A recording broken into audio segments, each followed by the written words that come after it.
Hello and welcome to Power Play. I'm Rick Budd, your game master, and these four, count them four this time, lovely people you see in front of you are Caitlin Bruder, our Benny Beckett, B. Zelda, our Ulez Galley, Sam Delev, our Kadrax Eversinger, and say welcome back to the incredible, amazing, we love him so much, Omar Najam, our Veon Vigor. We missed you, Omar. I missed you too. Let me unmute really quick. I missed you all. But also, y'all are doing perfectly fine. You don't need me. How did No, last we week's episode end?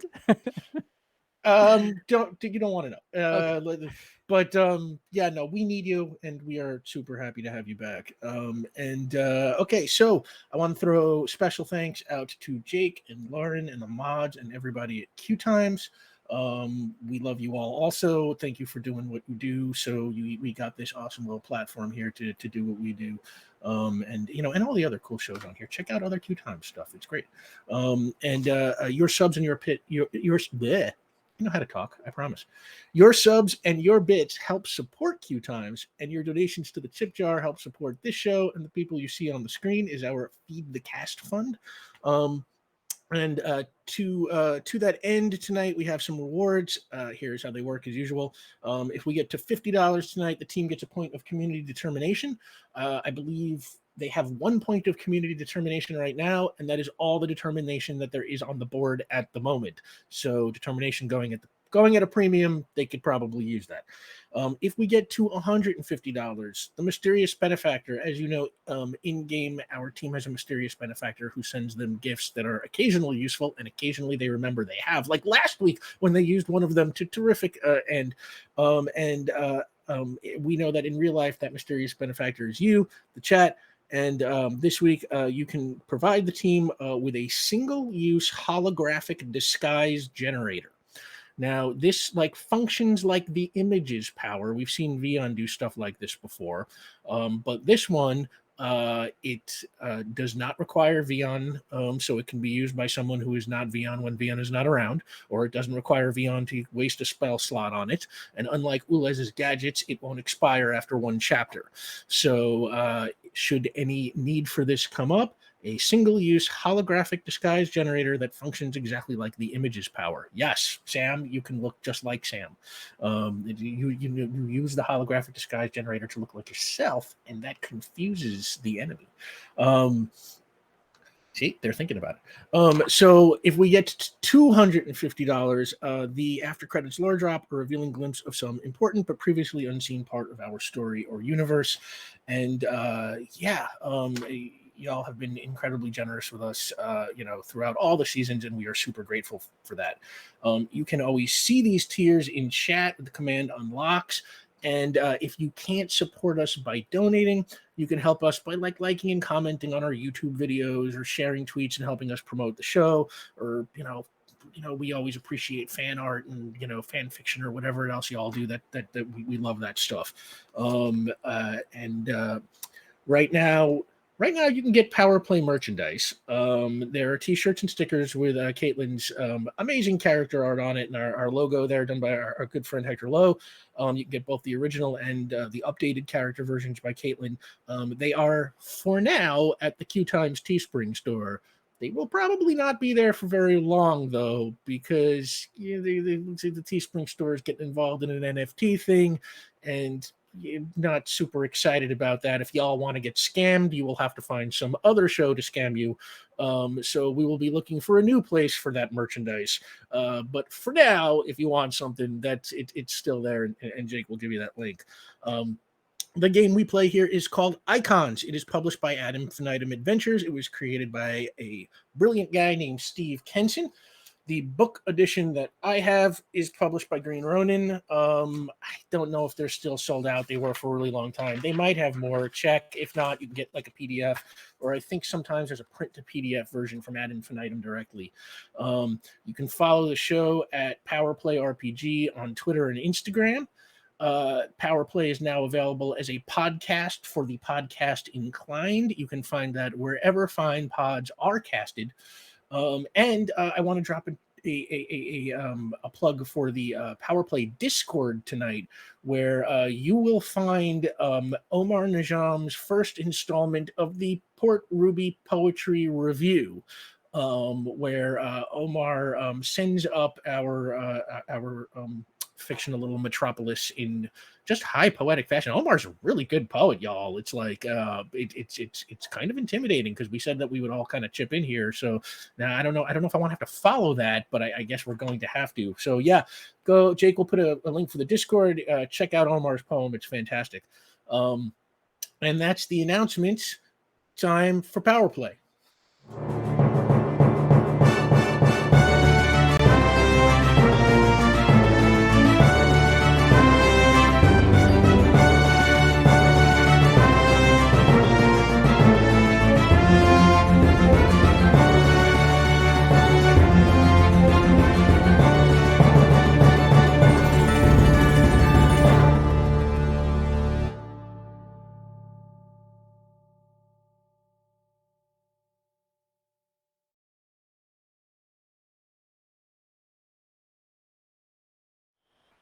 And we're back.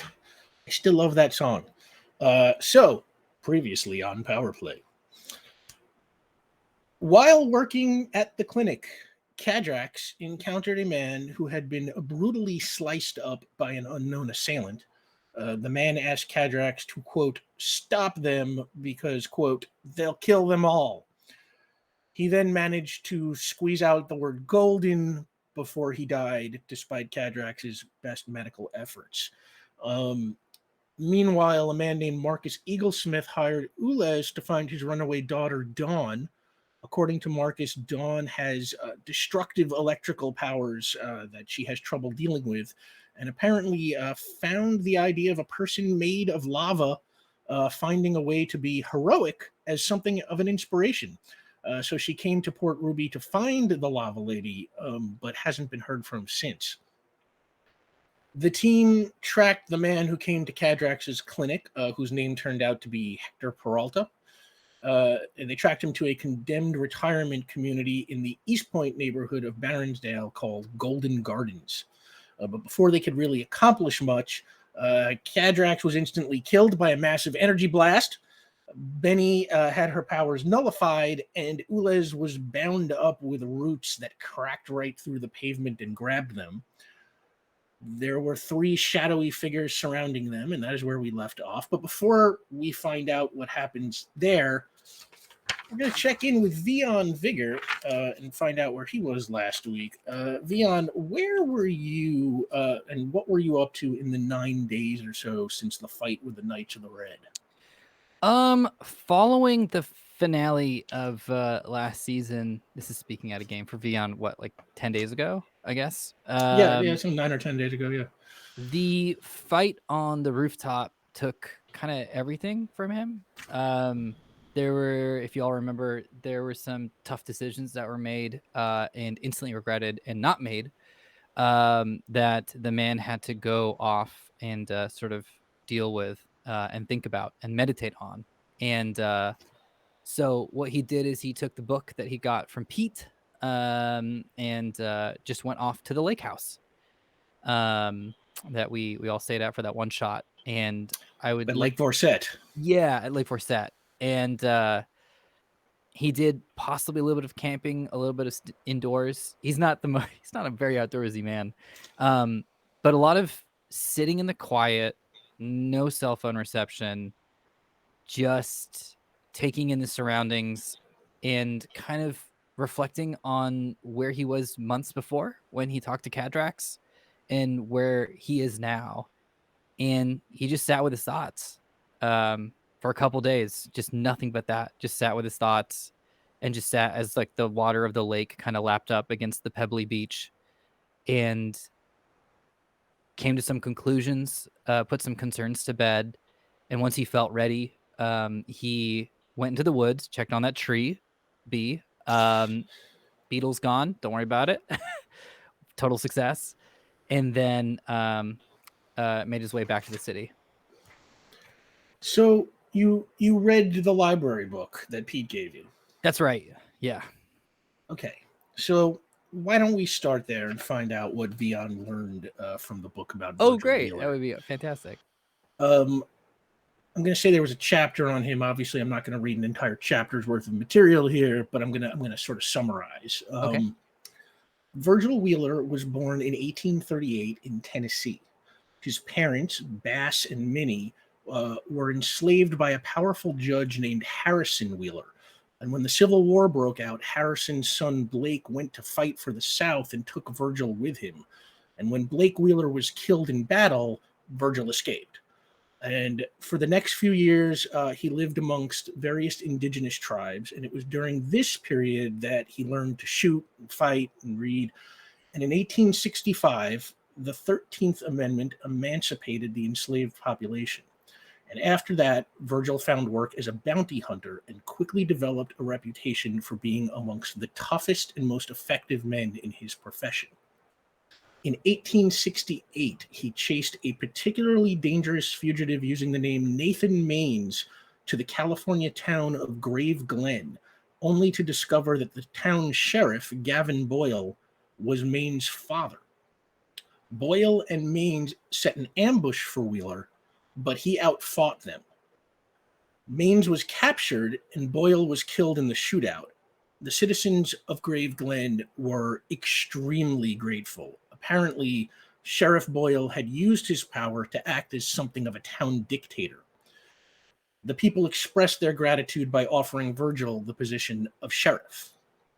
Virgil Wheeler served as sheriff of Grave Glen until at least September of 1871, after which no more is recorded of him. Now, just so y'all have that information, I am going to, for my players, I am going to drop that into the Discord, exactly what I just read, and there you go.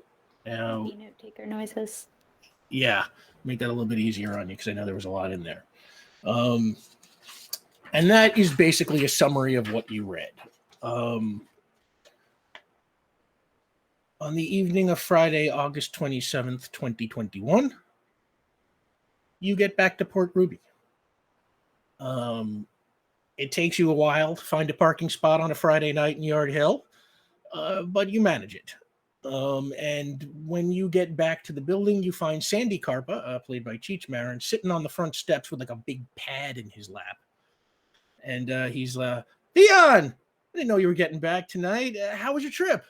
It was great, much needed, and I gotta say, Sandy, I'm feeling a lot better, man. Thank you for asking.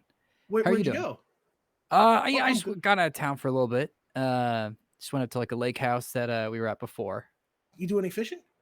No, I'm not good at fish. I can catch them, but after that, I don't know what to do, and I'd feel bad for fish getting hooks in their mouths just for my amusement, you know. So, Huh. no, I watched some fish go by, and that was good enough for me. Huh. Yeah. I like that. Yeah, no, I was never much of a fisherman myself. I tried when I was a kid, but I could never quite get the hang of it. Hey, what do you think of this? And he shows you what he's working on, and it is a bust of Ulez drawn with like these bright, nearly fluorescent chalks. That is your use of color. I don't know if I've ever had a chance to tell you this, but just something else like Degas, I think is probably the closest comparison I can think of. Wow, that's great. No, thank you. It's a birthday present. Shh, shh, shh. Which incidentally reminds me, Yeah. when is Ulez's birthday? That is a great question. I'm gonna go ahead and say whenever they wish. Would kind of be my instinct. So I can check with them. Real subtle, like see if you can, figure it out without, calling any attention to anything. I'm very good at that. Yeah, I will 100%. In fact, we'll slow roll this between you and me. It'll take weeks. We'll just like plant this information and finally we'll be able to figure it out. And just like on a Friday, we'll be like, so when do you want your birthday to be? I like it. All right, keep me posted. Thanks, Veon. Great, and I'll head upstairs. Yeah, and when you get there, you let yourself in. Ulez isn't home, which isn't unusual, as they have been working at the detective agency quite a bit lately. But Laurie the Lorgian is sleeping on the couch. He is curled around the remote control and the TV is on. So you see the PR1 news cycle, and it is the same PR1 news that I read at the beginning of last episode. So you see Preston Conway announce his candidacy for mayor. You see the quick clip of fiery Benny fighting with Shrillick. And Veon, you know her well enough to see that she has murder in her eyes. And while you are thinking about that, we cut across town to Golden Gardens. When we last left off, Cadrax was dead, Benny was nullified, and Ulez was bound up in roots. You could see three figures surrounding you from the shadows. One steps into view, a tall, thin woman in a long black trench coat. If I had to cast her, I would say she is played by Zendaya. And she says, "Don't even try to move. That blast that took out your friend there, that was me. And there's plenty more where that came from." And she kind of holds up her hands in like a threatening manner. So I'm going to ask questions, and you're going to answer them. And if I don't like what I hear, I think you get the picture. You should consider yourself lucky that I do not have a mouth to move when I speak. Therefore, I can answer your questions accordingly. And she kind of makes like a weird little face, like, confused face. But then okay, who are you? Cluster, End? Who? Big no, big no. Then who are you? I'm Benny. Scally? Oh, yes. No. Now, what are your names? Who sent you? What are you doing here?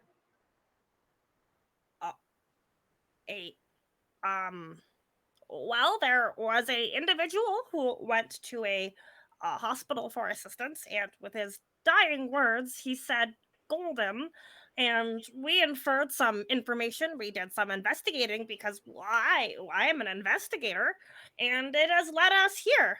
We are simply following the clues of a dead person. He said that people needed help, and so here we are.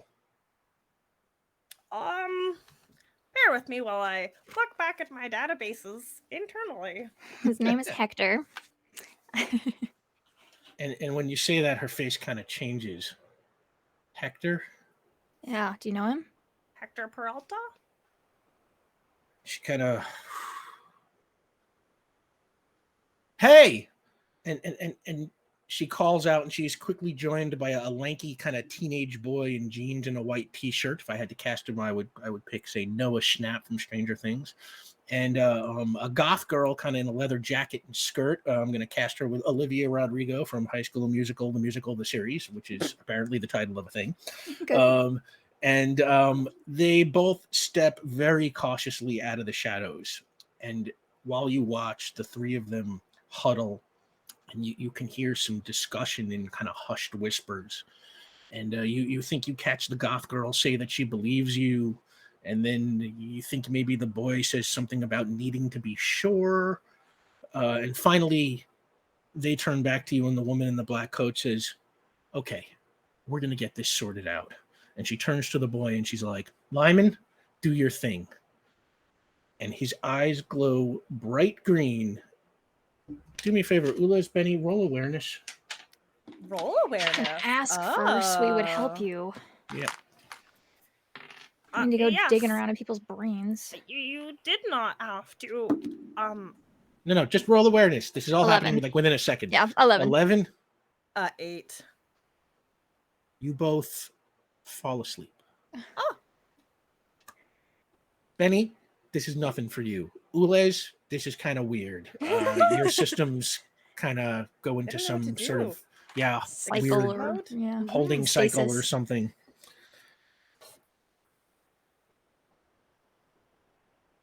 It is the early morning of Saturday, August 28th. Veon, you can see from the clock on the television that it's about 1 a.m. you have unpacked, you have fed Lori the Lorigin, you have watered the plants, and the place is very quiet. Ulez isn't home. Like I said, it's not unusual for them to work late. It is more unusual for them to not come back at all. What do you want to do?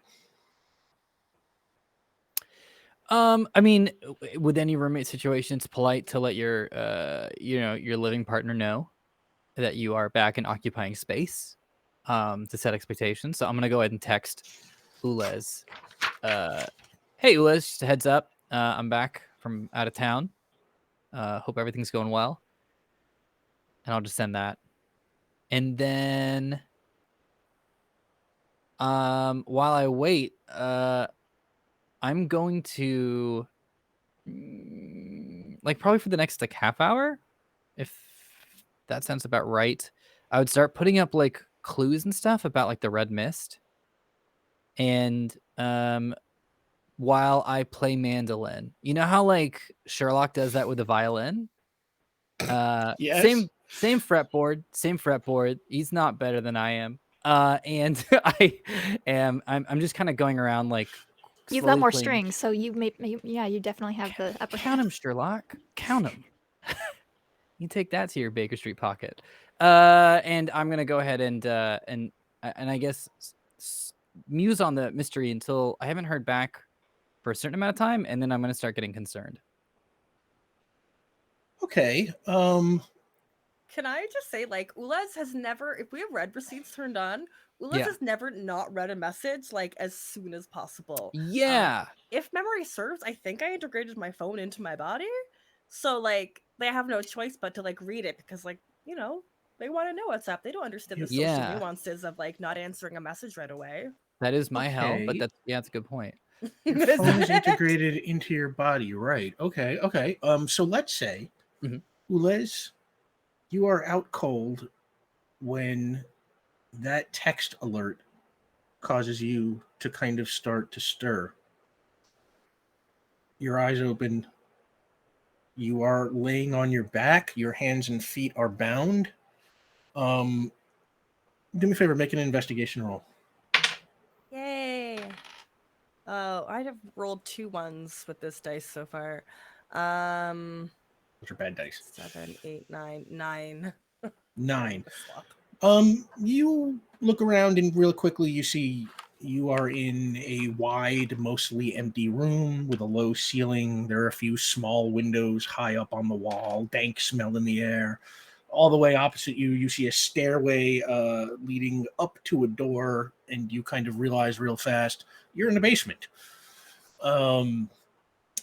And you can see Cadrax's body laying to one side of you. Oh. Benny's body to the other. Benny is bound like you are. Cadrax is not. And you see, you internally sense the text message that Veon sent. Oh, oh no. We are alone. Cadrax has perished. Benny is no longer awake, and this is a message. Oh, Veon has returned. We're gonna send back, oh gosh. Do we have like a general SOS message that we all know? Or is it just like SOS. Yeah, we're not really a team of subtext. We are not. Save our subtext, SOS. Yeah, there you go. Help, please. Also, I feel like We would also don't- probably yeah. work. We don't pay you enough, Sam. Help us pay Sam enough and unlock the first tier. Yeah, you receive SOS. Allies are in danger. Cadrax has perished. Welcome back.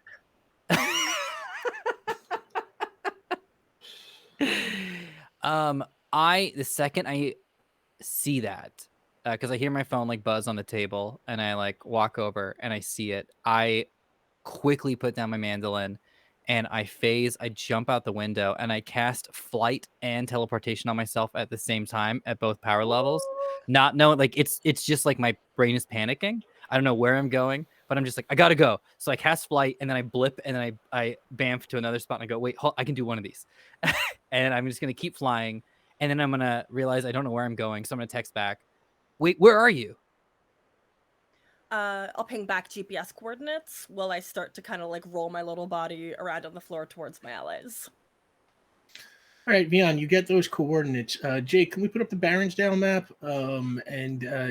Those coordinates, let's say you're able to just pop them in your phone, and they identify a spot in the East Point neighborhood of Baronsdale that is all the way there in the northeast part of Baronsdale, right near the vault.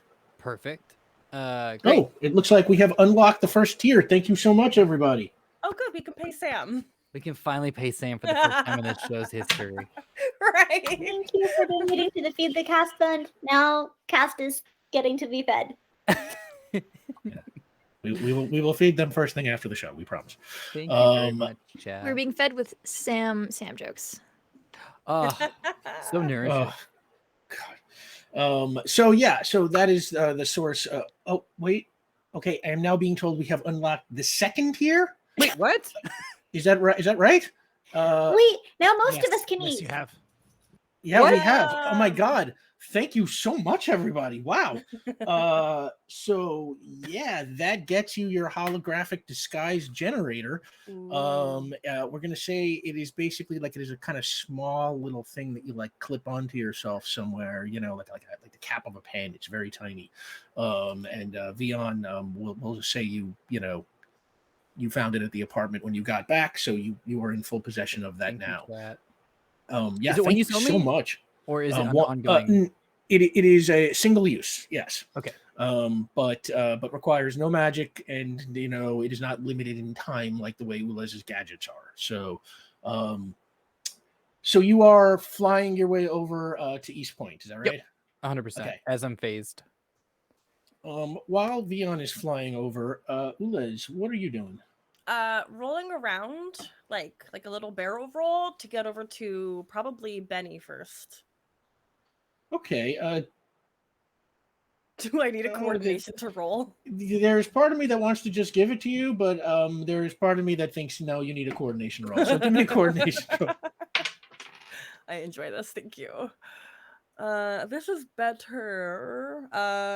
9. Okay, yeah, this is Benny's right next to you, and there's no significant obstacles, so that is fine. Yeah, you get right up, against Benny.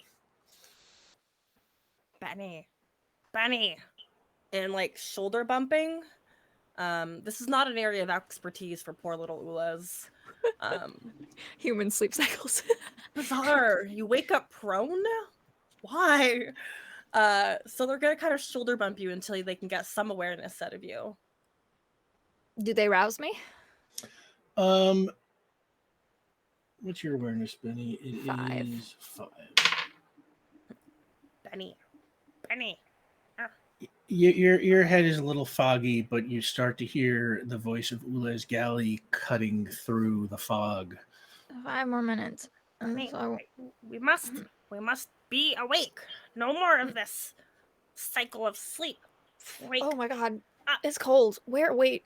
She starts to like waking up on concrete floor. Not pleasant, I'm sure. Yeah, you see all the same stuff Ulez saw. Oh, good. Are you undamaged? She just kind of like wiggles around. Yeah, I think so. I think I'm good. Okay, wait. Is still dead, but we have been put here. We are in a basement, and I have contacted Veon. Oh, good. Okay. Do we want to get their attention? Because clearly they want something. They never said what it was, so I don't know. Can I pull my hands away from my body at all? Yeah, your hands are just bound, in front of you. Can I try to start my hands on fire? Yeah, you absolutely can. Do they? Or am I still nullified? I mean, that's just automatic for you, right? Yeah. If it happens. Mm-hmm. No, your fire starts to burn, Okay. and the ropes start to burn with them. Oh yes. Okay. Awesome. And awesome. you crank up the heat there, and I'll say within a few minutes, those ropes are gone. Yeah, I'll get my hands up. I'll turn off, untie Ula's. Oh, we thank you. Okay. Should I could grab all of us and we can teleport out of here. What? We don't know what they wanted. What did are they who are supposed to help, or are they who are supposed to get? Because either way, They have murdered. They cannot be good. I mean, maybe they said they thought we were cluster or end. I mean, Does that justify unquestionable murder? no, I'm still actually very upset that they did that, but they might need help, is what I'm saying. How do we determine this? Probably have to talk to them, unfortunately. Do we scream at this moment? In a lot of films I've witnessed, when the captured try to alert their assailants, they raise their voices. That's true. I mean, since we're untied, I can go just listen out the door or something. Oh, Maybe. yes, that is Okay. rational. Okay. Do you have the time internally? Oh, yes. What time is it? Right now it is just a little bit after 1 a.m. What was the last time we were aware that it was? How much time's passed? I would say about 6 hours and 45 minutes have Oh. passed. Damn. Okay. Jeez. Okay. Okay. Just hang out with Cadrix for a second. Okay, I'll we go- will attempt to heal their wounds. Well, we Okay. cannot bring them back, but Okay. And I want to go. You said there was a staircase? Yeah. I want to kind of just very slowly walk up them and see what I can see. Give me a coordination roll. Okay. I am also rolling a lot of ones, so 7? changing out that die. Not 7? awesome. Yeah, it's not great. Okay. You walk up the stairs, and it's one of those stairs where it's it's really old, and every step is like. Oh yeah, that's my childhood home. And it's you try walking to the left and it's still squeaky, and you start walking to the You right and can't- it's creaky, and up the middle it's creaky. It doesn't really matter. Well, I want their attention anyways, so I just keep moving. And you get to the top of the stairs, and Hello? you say hello. Yeah. There's a door at the top of the stairs. Okay. Trying to open the door. I'll knock on it, just kind of like a hello. I don't want to scare you or anything. And But I'm awake, and we kind of want to know what's going on, if that's okay. She just listens. yeah, and you don't hear anything from the other side. And while you're listening to the other side, Veon, you are flying into East Point, and you fly towards the coordinates, and you see that they seem to be coming from, say, the far west side of this big, giant, kind of enclosed community that's got a huge, brick wall around it. That's couple of square mile wide, a big huge area that is kind of fenced in or walled in, and it's got a lot of houses and streets. It sort of looks like a little closed community from the air, and you land. What do you want to do? Yeah, I'll land, and then I'm gonna call Ulez.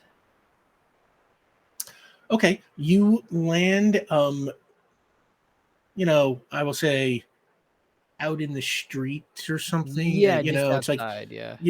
As you get closer, you can sort of see that this is coming from a house. Is where the coordinates lead to. One of the houses in this community, and so you land, 50 feet back from the house behind some bushes or something. Yeah. And You call Ulez. Ulez, you are in the basement working on Kadrax's wounds. You know it takes Kadrax 8 hours to wake up. It has been 6 hours and 45 minutes or so when you get a call from Veon. Oh, boop. Readings. This is Ulez. Hey, Ulez, it's Veon. So I'm looking right at a house. Can you describe where you think you are within the house? Specific room, any furniture you see? No furniture, and there is a basement. Oh, we are in a basement, surrounded by concrete, with one exit of stairs in which Penny has traveled upwards. Okay, got it. Okay, well, it's gonna be risky for me to teleport myself in because I don't know exactly where I'm going. All right. Perhaps walking through the front door. We are trying to contact our assailants. Okay. It has come to our understanding that we have been unconscious, myself included, for nearly 7 hours.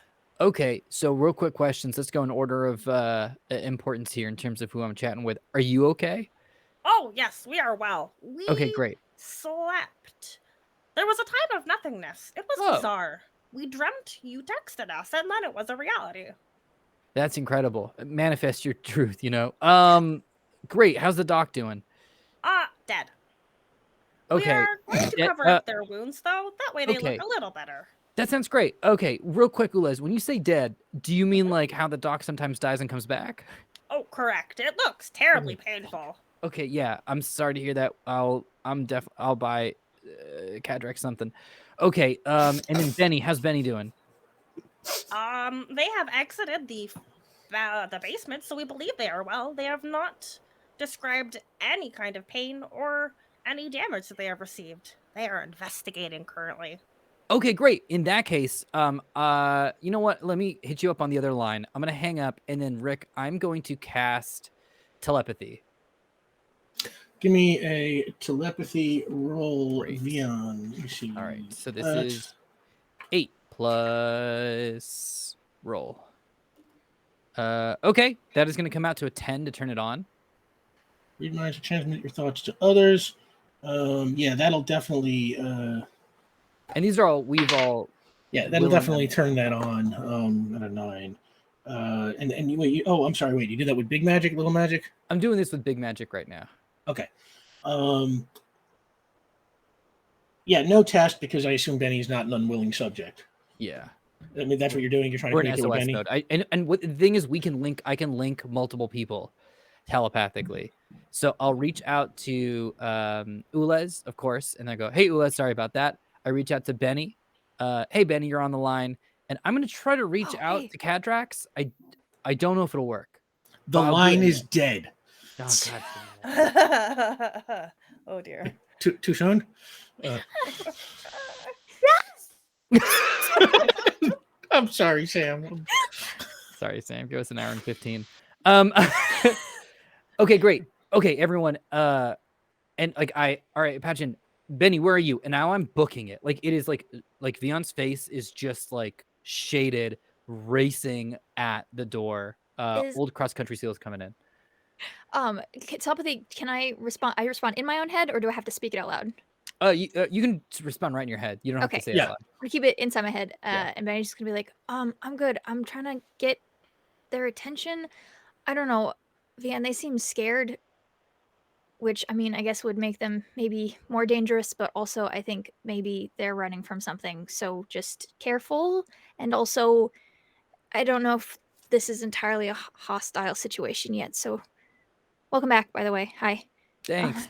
Thank you. All right. Let's all keep each other updated. As I hear that, like I am booking it to the door, Rick. Okay. And the second that you say that, Benny, I'm gonna like as I approach the door, I like slow down and stop, and I consciously take a breath. And everything that was like all like the emotions I had about my friends in danger, I just pack it down and put something over it and go, okay, they're also scared. Okay. And I'm just gonna mosey through the door if I can. Okay. I'd like to go through the door down here too, if that's. Well, this is all kind of happening very. That's what I'm saying. I figure one scene at a time, obviously, but I would like to know. So, By the way, Jake, I think we can lose the map at this point. It's gone. He got it. He got Is it. it? Went so ahead of you. Oh, It's out. Great. Oh, wow. That was amazing. See, We're all got, telepathically connected. Don't worry about it. You're Yeah, welcome, yeah, both of you. yeah. So, Veon, you go flying in the front door. You said you mosey, but you I also said stepped you were through. running. You stepped through.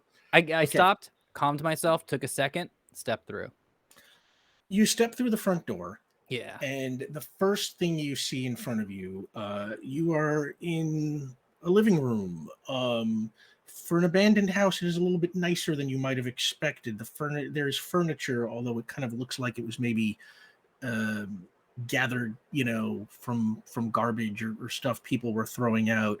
Do me a favor, make an investigation roll. Gladly. Okay, that's gonna be 6 plus 1 because investigation. I should bump that up at some point. Seems appropriate. Hey, you do what you want with your changes, man. 9. 9. Okay. 9. You see cots and sleeping bags like on the floor. Okay. And the windows are all kind of covered with dark sheets. Okay. And you hear voices coming from around a corner that's very close by. Mm-hmm. Like how close by? Few feet away. Like, you are in a room, there's an adjacent room, and, it doesn't even have a door. It kind of looks like, what did you roll? You got a 9? 9. It looks like maybe this is like, around this corner is a hallway, or maybe, a kitchen or some adjacent room, that not even separated by another door. Okay. Let's play this smart and safe. I'm gonna cast little magic. What are you going to cast? I am going to cast images. What are you casting? Oh, Myself. images. Ooh. Okay, give me a little magic roll. 8 plus roll is 11 to turn on. 8 plus roll is 11 to turn on. Oh, that'll definitely turn on little magic for sure. And images, I think... Just automatically. Yeah, it just automatically works unless the person has reason to suspect it's not real. Yeah. So you cast an illusion of yourself. Yep. What does it do? Strolls over towards the opening of that room. Okay, and as soon as it walks around the corner, you hear someone go, "Hey, freeze, someone here!" And like you hear like a bunch of people kind of like scuffle, and Benny, you can hear all this going on from the other side of the door. She goes, "Oh shit!" Like right outside the door, or like distantly. It sounds like it's pretty close. Oh, and they didn't hear me knocking, man. Okay, well. Yeah, just so you know, Benny, there's 2 of me. One of me is not real. Good to know. They're pretty powerful, so be careful. Is the voices getting closer to me? No. She's gonna knock a little louder and be like, hold on, please don't freak out. And seem to possibly be ignoring you. Oh, she'll open the door. Door's locked. I don't want to break your door, because I will, and I can very easily. And I would like to not damage your property. Give me a willpower roll. Oh, God. We don't know yet what their deal is. I don't want to... Oh, that was a really bad roll. That's 7. It's a 1 on the die. And, you hear, you hear a voice from the other side of the door. It's like a guy's voice. And he's just like, he's like, "Don't break the door," but he doesn't seem to be coming over. Okay, well, can you at least either come talk to me or open it? Veon, you hear all this going on, and he's a friend. He's a friend. He didn't want to scare you. You hear someone, you both hear someone like, "He's not falling asleep. It's not working." Yes, come talk to me, please. I can explain things. I'm trying to help, and I don't want to break your door, especially since you've asked me not to. Give me another willpower roll. Oh, God. Just like, mouth against the door. Oh gosh. And while you're doing that, I'll say the image like pulls out because I can have it be anything. I pull out like a cup of coffee and I sip it, just because that's what I'm hearing. That's a 12. A that's 12. And now you hear the lock fiddle on the door. I'll step back so I don't startle him. And the door opens and you see that, kind of young boy in the jeans and the t-shirt that you sort of caught a glimpse of before, the one who's green, glowing green eyes put you to sleep. And he's just sort of like, he's like, Hi.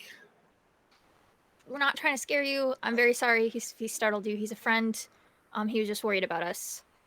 And then, you look in and you see that you are sort of at the end of a hallway, and at the far end of the hallway, you can see the tall girl in the black coat and the goth girl who are sort of like surrounding what looks like Veon, who's sipping a cup of coffee, and the tall girl's like holding her hands out, and she was like, "I don't move, I will blast you."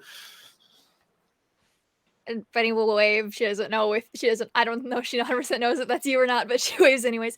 You obviously kept us for a reason.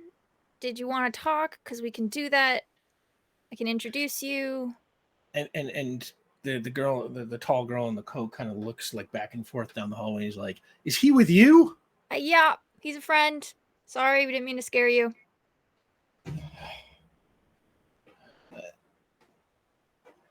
Dion, what are you doing right now? Do I hear like the shuffling and yelling die down? I mean, I'm only feet away, right? Yeah, there's kind of like a tension in the air right now. Everybody seems to have stopped moving as Benny is sort of, making this plea. Okay, in that case, I am going to stroll over the real me.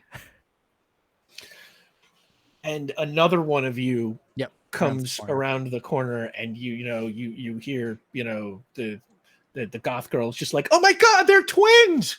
Sorry, he does that. Yeah, And then my the other hands are girl's up. like, "And they're dressed the same." Oh, well, thank you very much. That'll do, and I'll bring down my illusion. And the illusion fades away, and the girl is just like, the tall girl in the coat is just like, "I think we all need to talk." Okay. That's what I've been asking for. Can we come up, or would you rather come down? I don't know, make you comfortable. What's And she kind of walks over to you and stands in the doorway right next to you, and she looks down the stairs and sees Ulez next to Kadrax's body. And at that moment, although it has only been 7 hours, Kadrax, your eyes open. I think as you sit up and gasp for breath, the girl at the top of the stairs like screams, like just terrified. Shh, it's okay. Hold on. And Benny's like to the girl, just shh, hold on. And Benny's gonna go back downstairs with Kadrax and Ulez. I'll stay there. Hey, Ulez, what's happening? We are in the basement of our assailants. We do not know if they are truly evil, and we are trying to determine that, but for now we are not in a secure location and we are potentially under fire. We're trying to work out what's got them so freaked out. I think they're just scared. Glad to have you back though. You're getting quicker. What? Yeah, we weren't expecting you back for like another hour, I don't think. Yeah, I'll help. A little shakily. And yeah, I'll offer a hand. Rotate around the room to the inside of the doorway so I can have eyes on Ulez, but also taking up a tactical position under cover from these people. I think Benny's just kind of got like an arm out, like defensive, but also stabilizing, not touching, but like. And the three people sort of gather at the top of the stairs, and then sort of slowly in disbelief, the girl in the long coat starts walking down the stairs and sort of, looking at Kadrax, just eyes wide. And it's just like, I killed you. Yeah, that wasn't very cool, actually. I was there at the time.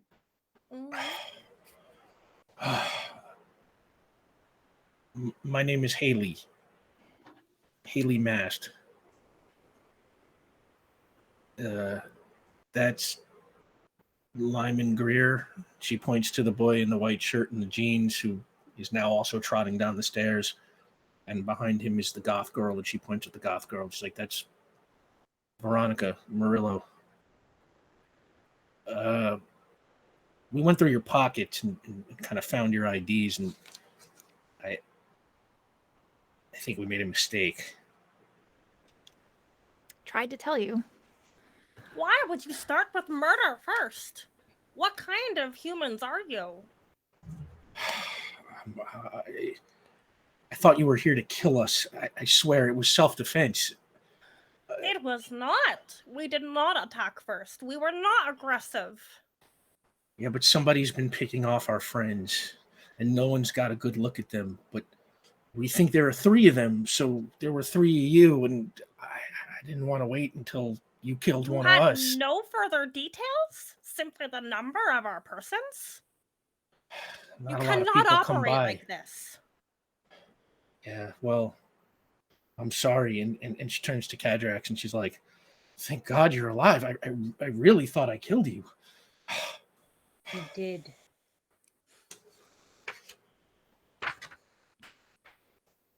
So, how are you?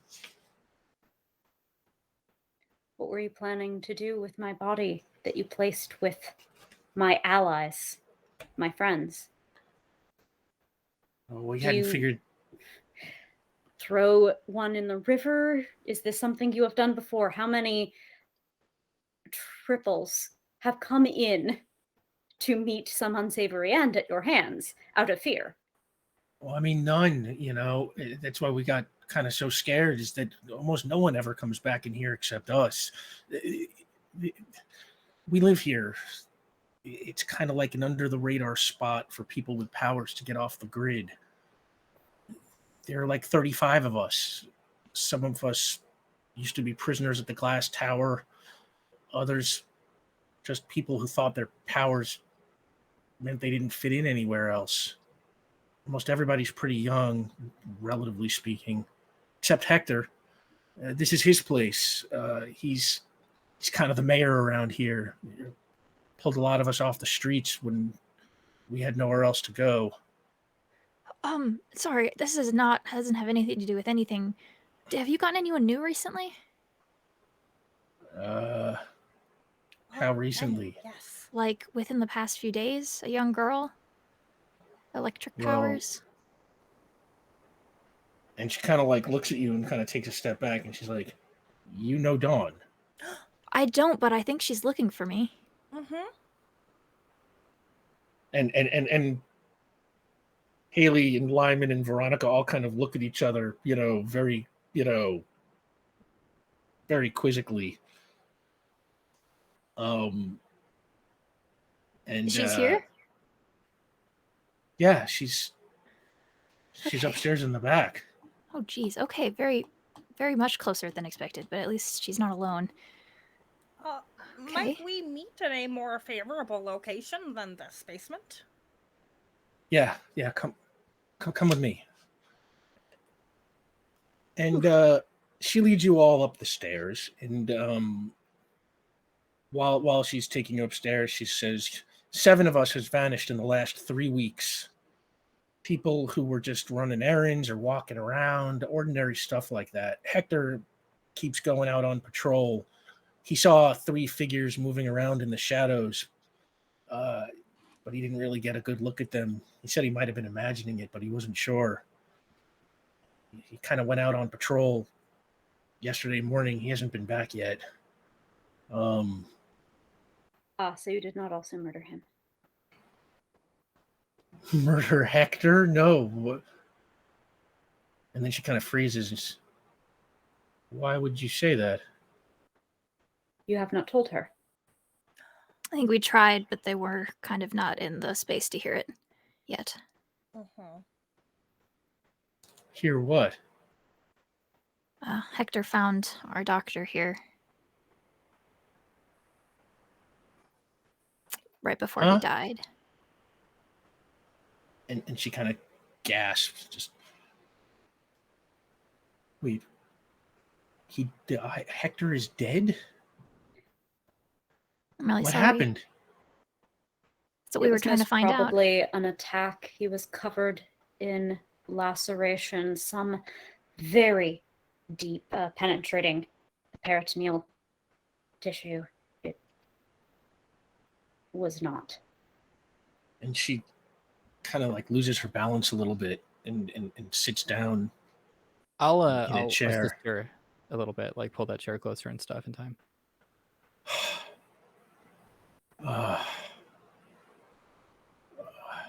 Hector took care of everybody here.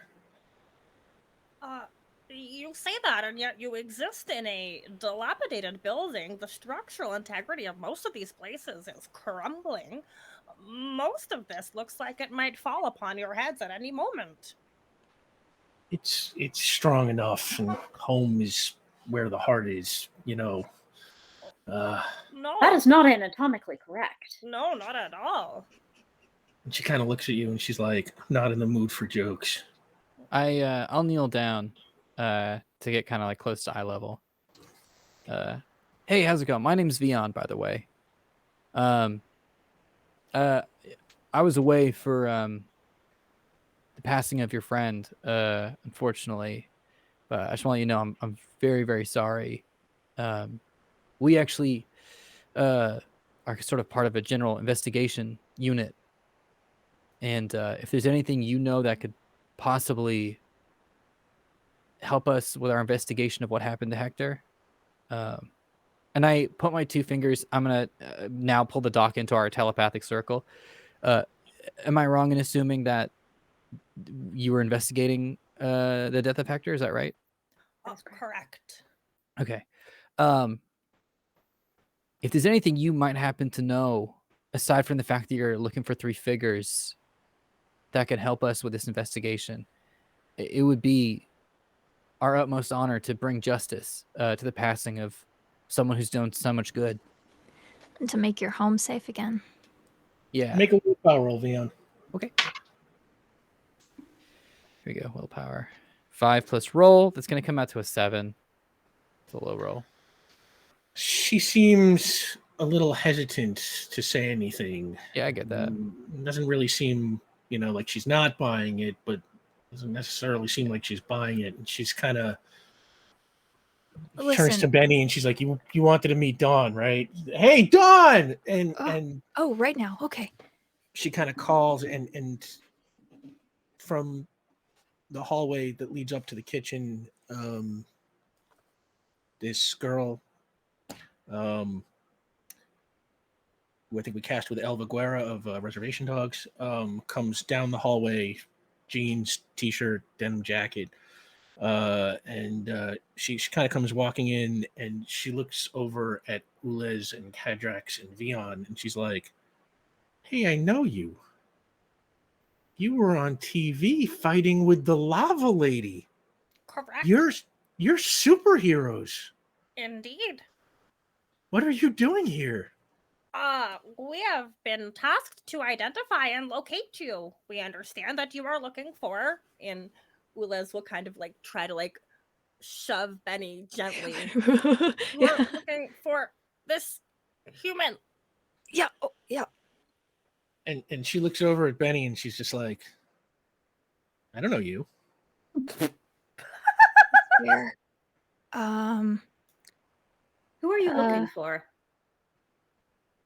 I'm looking for a woman made of lava who's as tall as a bridge. Well, living like that all the time is not very, conducive to 5-foot tall living. Hold on. And she's gonna like step away from like any walls or fixtures or anything. I don't want to fuck up their home, and she'll turn fire and then crackle into lava. And when you lava on, like her face lights up and her eyes like crackle with electricity. And she's sort of like, I can't believe you're here. I can't believe you're here. You are so awesome. I try. I don't want to she's gonna douse it to again someone's home. Yeah, well, we weren't expecting to find you here. Actually, we were looking into something else. but I wasn't expecting to find you here. I took the bus to Port Ruby Central Transit Station, you know, the one in Paradise Square. Mhm. And then I Oh. transferred to a bus headed to Yard Hill. And like when I got there, I didn't know where to go. And I fell asleep in the waiting area.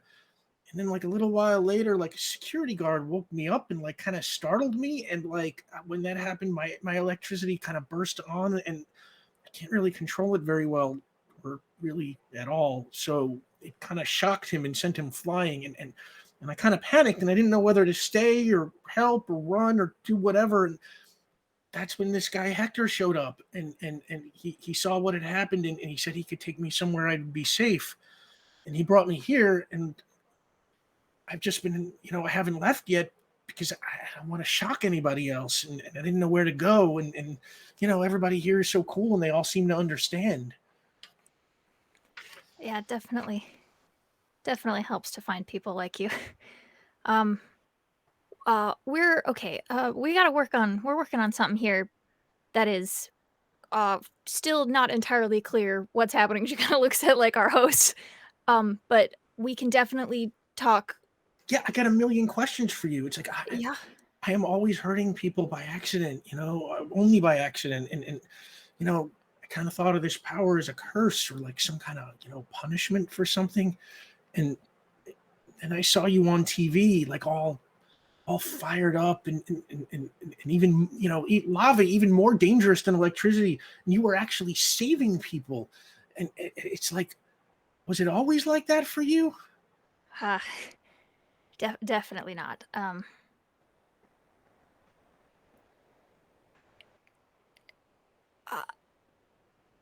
uh, what? Hold on. She was not prepared for this conversation to happen right now, like at all. And so she's like, blue screen of deathing a little bit. What's the possible turning to friends? Possible monster or attacking supers? Something? Is that something we're doing right now tonight? Or are we gonna? Well, And Dawn is like, Oh, yes, Don, go ahead. monster? I don't know. Sorry, I'm just saying words. We don't know enough yet. We believe that if we remain in this location, the chances of being attacked are probably pretty high based on what we know. They are in Okay. fact 100%. I'm gonna go ahead and 1 second, folks, and hey, everyone, let's off to have this conversation in our minds. Oh, Yeah. So, if you don't mind catching me up a little bit, I just kind of flew over here. Is there a fight that's planned for tonight? Is that what we're all saying? I don't know. I figured we would want to help these guys out with whatever is happening. Yeah. But I don't know if that's happening right now. And I was not expecting to meet her so soon. I thought we'd look for her after this, but Ula's got approached by someone, a relative, a grandfather, you said? Uh-huh. Of hers who said she went missing here looking for me. So I do want Okay. to talk to her, but I don't know if this is also something that needs to happen right now immediately. If we need to go look for what's picking off supers who are in hiding. Understood. Yeah, we are. Okay, get it. We're on an investigation right now. As always, I defer to you, Doc. What do you think? Should we talk to Child, or should we just kind of check in with her regularly, as long as we make sure that she's okay here?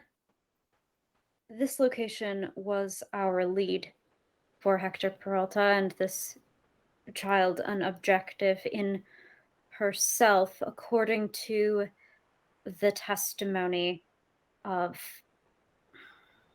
the leader of this group. The apparent perpetrators do not seem to be a part of it. Indeed, if anything, they are off-site. Maintaining a patrol and keeping them centralized would prevent more of them from being picked off, and in so doing, if Benny were to talk to this young person, that would be in keeping with keeping them from wandering off and getting picked out by outside forces that can lacerate superpowered beings. That's why I defer to you. Point fact. That's great. Well, one thing I can do is Ulez and I can go postcog the area that Hector last saw the three figures, see if we can collect any clues there, if at all. Yes. And then we can combine, our put our brains together. I suppose, Benny, if you want to have this conversation now or if you want to have it later, that's completely up to you. But you're right, Doc. And I guess after that, we can figure out places to post up and the best way to secure this community. I will maintain an aerial patrol. That's so cool as shit. I've missed all of you so much. Yeah, yeah. Okay. I'm gonna hang out with Dawn for a little bit, just Yeah. to make sure everything's okay. But We'll call be me if safe. you need me. And I'll maintain this mental link. Cool. Between all of us. Ooh, very And nice. And, as you're having this conversation, you notice that like the four others are just like staring at you all just like kind of silently, Like thinking to each other. gesture, like nodding and Yeah. gesturing, but saying nothing. saying Do you, nothing. hey, do you all, now this is out loud, do you all, like each of you have like a power? Is that right? Like for lack of a better term, like an ability? And Veronica's, the goth one is sort of like, Yeah. oh yeah, I can control plants.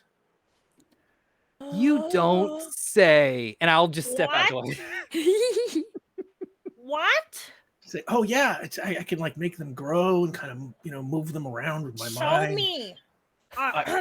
Please. Yeah, I would love to. And the boy is like, it's like, are we doing the thing where we get to know each other now? Is it, Just quick introductions, pronouns. Yeah. I'm Lyman. He, him. Awesome. Cool. And I got a couple of mental powers. I can nullify people by other people with powers by touching them, and I can put people to sleep by exposing them to this kind of weird light I make with my eyes. Interesting. I've seen something like that before. Oh yeah, cool. Yeah, Cool. turn me into a statue. A statue. Yeah. Oh, I can't do that. It sounds pretty cool though. Each of their own, I suppose. Yeah. And Haley's like, and I fire a giant energy blast that does massive amounts of damage, but I'm honestly really glad that you turned out not to be the bad guys, because between us, I can only fire it once a day. Okay. Good to know. Good to know. So why don't you tell us about yourselves? You know all about us now. What you said your name is Veon or something?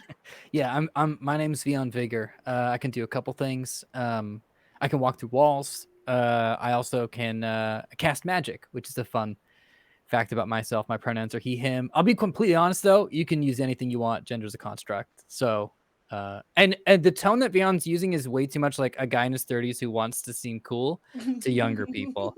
And she's like, magic. You use like Gandalf. First of all, that's the nicest thing anyone's ever said to me. Second of all, pretty similar to Gandalf. She's like, cool. Thank you very much. And she looks at Benny and she's like, well, we know what you do. Yeah. Hi. And she Benny. looks at Ulez and she's like, what are your powers? Greetings. We are Ulez Gali. We do not wholly understand gender. We have a handful of powers.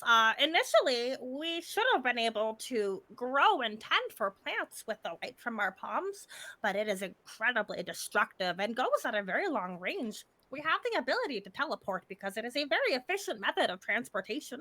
We are fond of healing because it is up to our keeper as a society to heal and tend for those who cannot care for themselves, as well as we can prepare items made out of a variety of tools that we have found on the ground.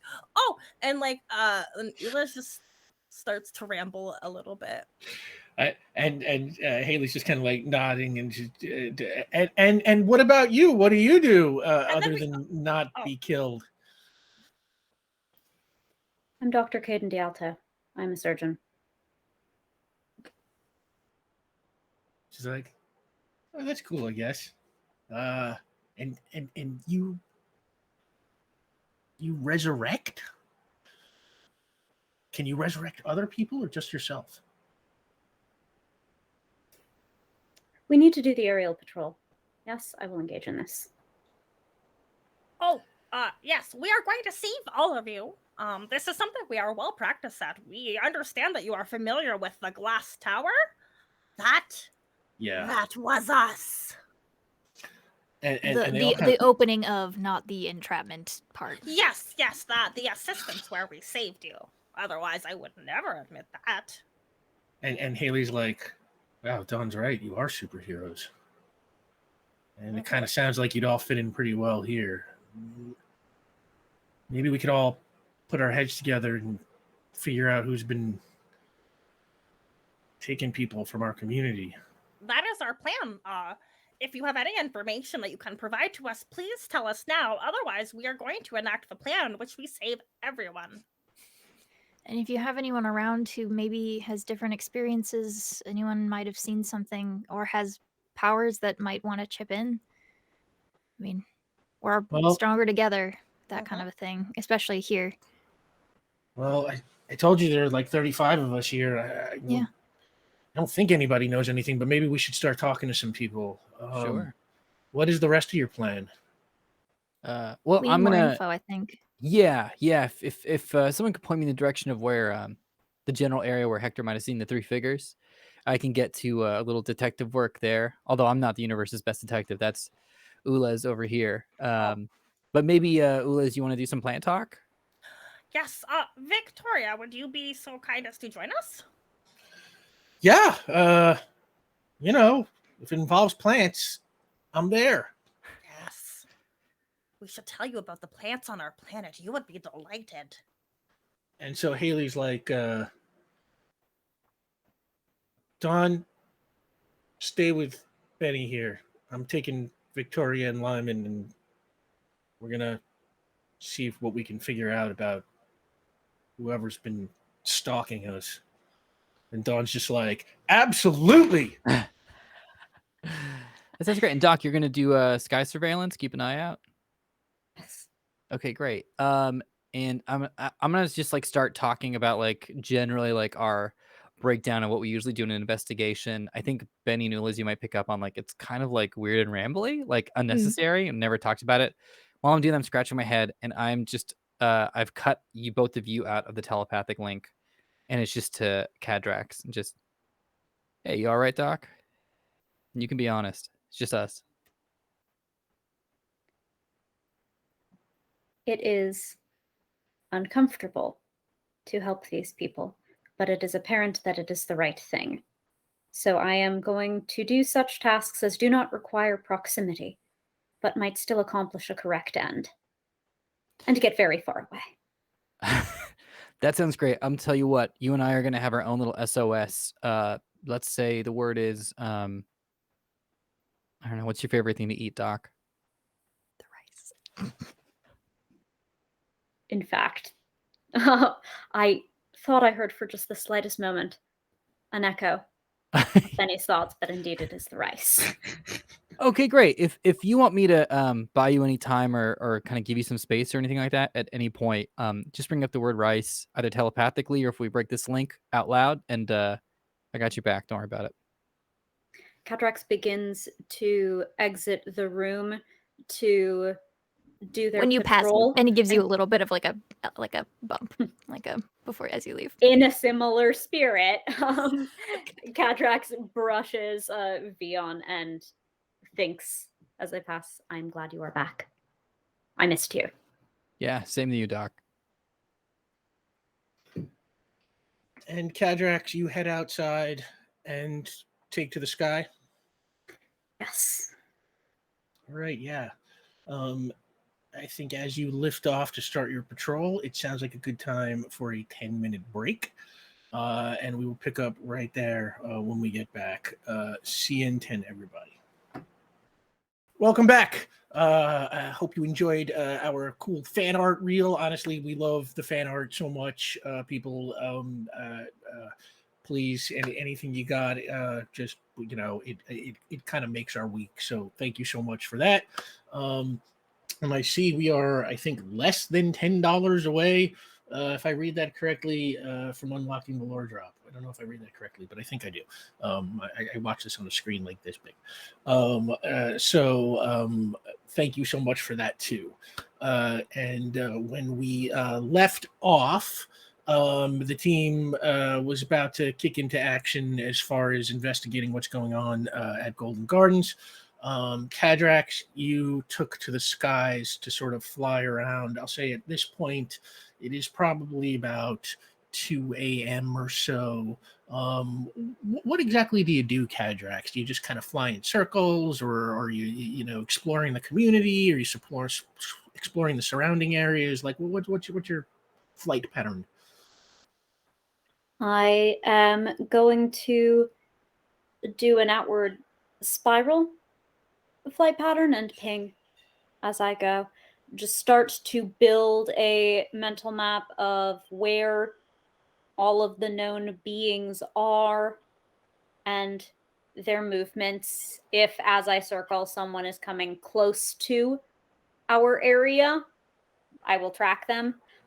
But mostly just trying to assemble the mental maps for continual use of securing this location. Okay. First, let's start off. Give me an investigation roll.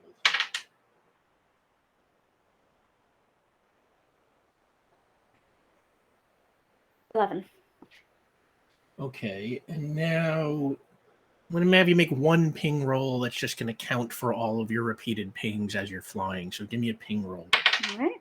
Oh, God. What is with all my dice tonight? All right, Ooh, okay. 17. Yeah, okay. Your ping is acting very effectively tonight. I rolled a 1 on top of that amazing roll.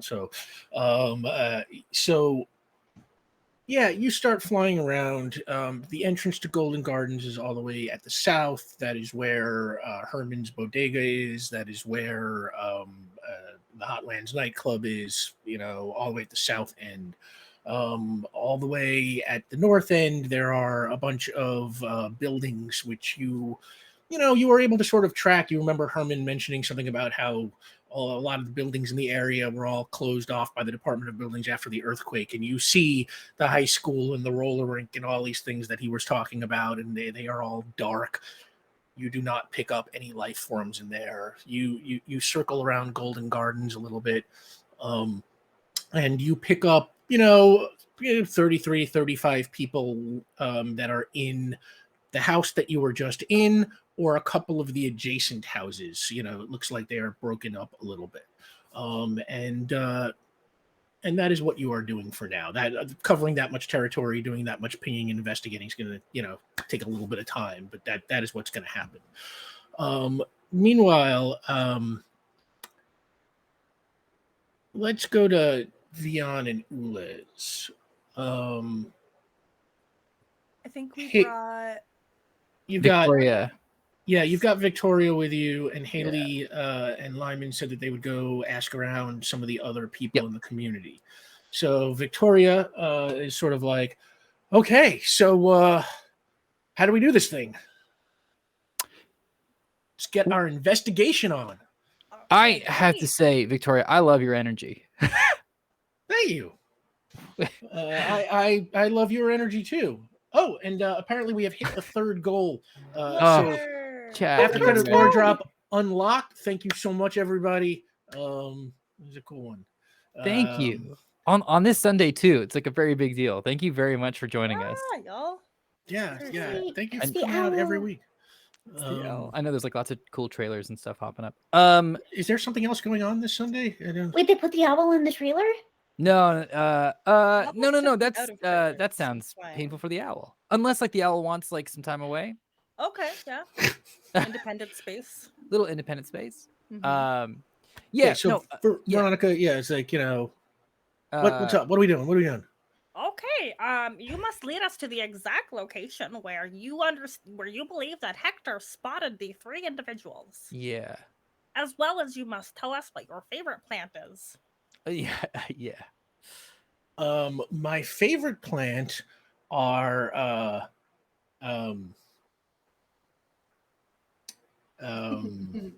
daisies, And as she says that, she sort of like points over at like a nearby little kind of burned out patch of lawn, and like she aims her hand at it, and like suddenly like the grass on the lawn grows and fills out, and then a bunch of daisies just kind of spring out from between like the blades of grass, like right in front of you. Ah. What's your favorite flower, Ulez?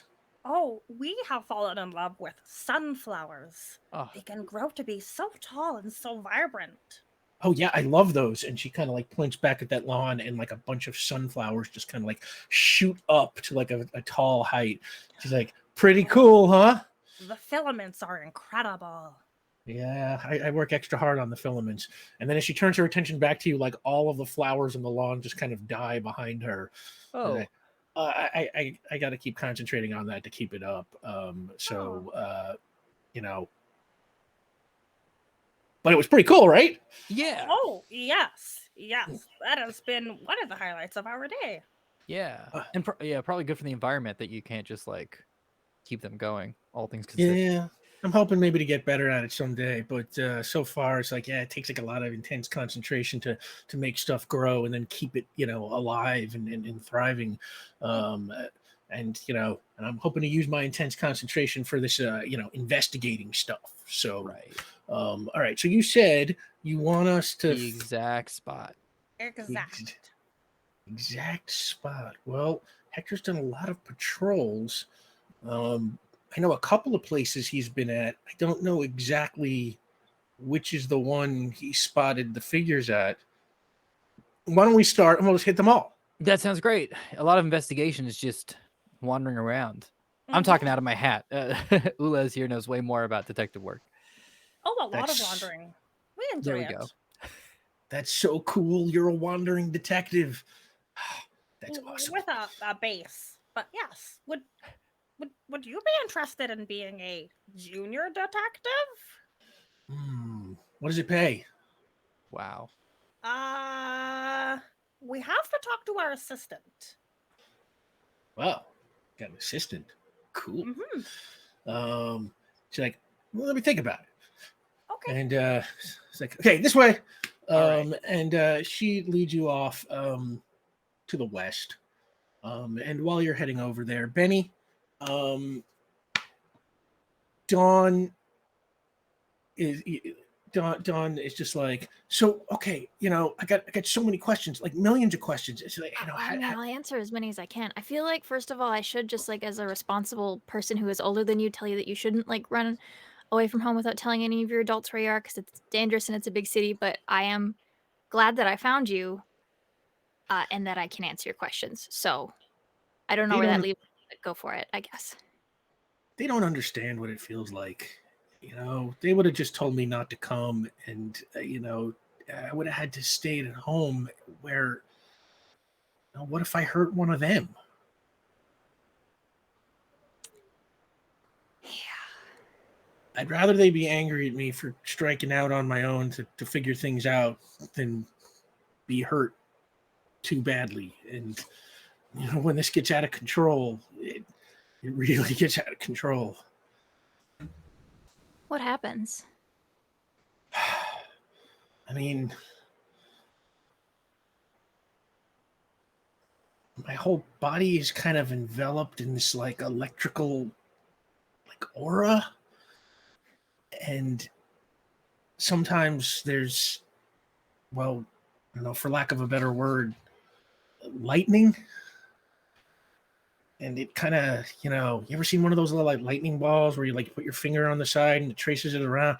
It's kind of like that, except the lightning kind of, destroys everything it touches, like real lightning. And sometimes it just happens, and sometimes when I get scared or excited, it just, I don't know. Was it ever like that for you? All the time? Yeah. I think you summed it up pretty good. I was the same, but with, and she lights her hands on fire. That. How did you live with it? I mean, hurting people when you didn't mean to. It sucks. I don't know. Really. I hid. My mom's took me out of school when I was 12, 13 maybe. Got homeschooled from there. I spent most of that time on our home farm because I would burst into flames. I hide sometimes too. You know, it's like in the garage, I stacked up a bunch of old tires, you know, because rubber kind of insulates against electricity. And it's like sometimes I just climb into the middle of the tires and I just kind of like stand there just in case I explode, you know. I'd been hosed down a couple of times. The fire doesn't go out, but at least it doesn't spread then. Actually, a couple months ago, I had a big burn. Couldn't stop burning. I sat in the shower for like 12 hours. Our water bill was not great that month, but Well, how do you learn to control it? Like, is there a trick?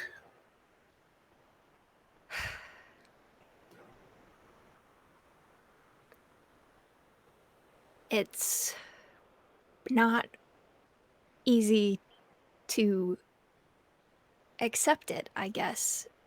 But for me, I had to stop being afraid of it. And I had to be in a place where I was around people who got it. And I'm still afraid of it. I don't think I'll ever not be afraid of it, but my friends have helped me. You know, I guess it's kind of practice makes perfect, but What do you practice? did she say what or where? What? Burning. You just Being on fire. And not being afraid of it.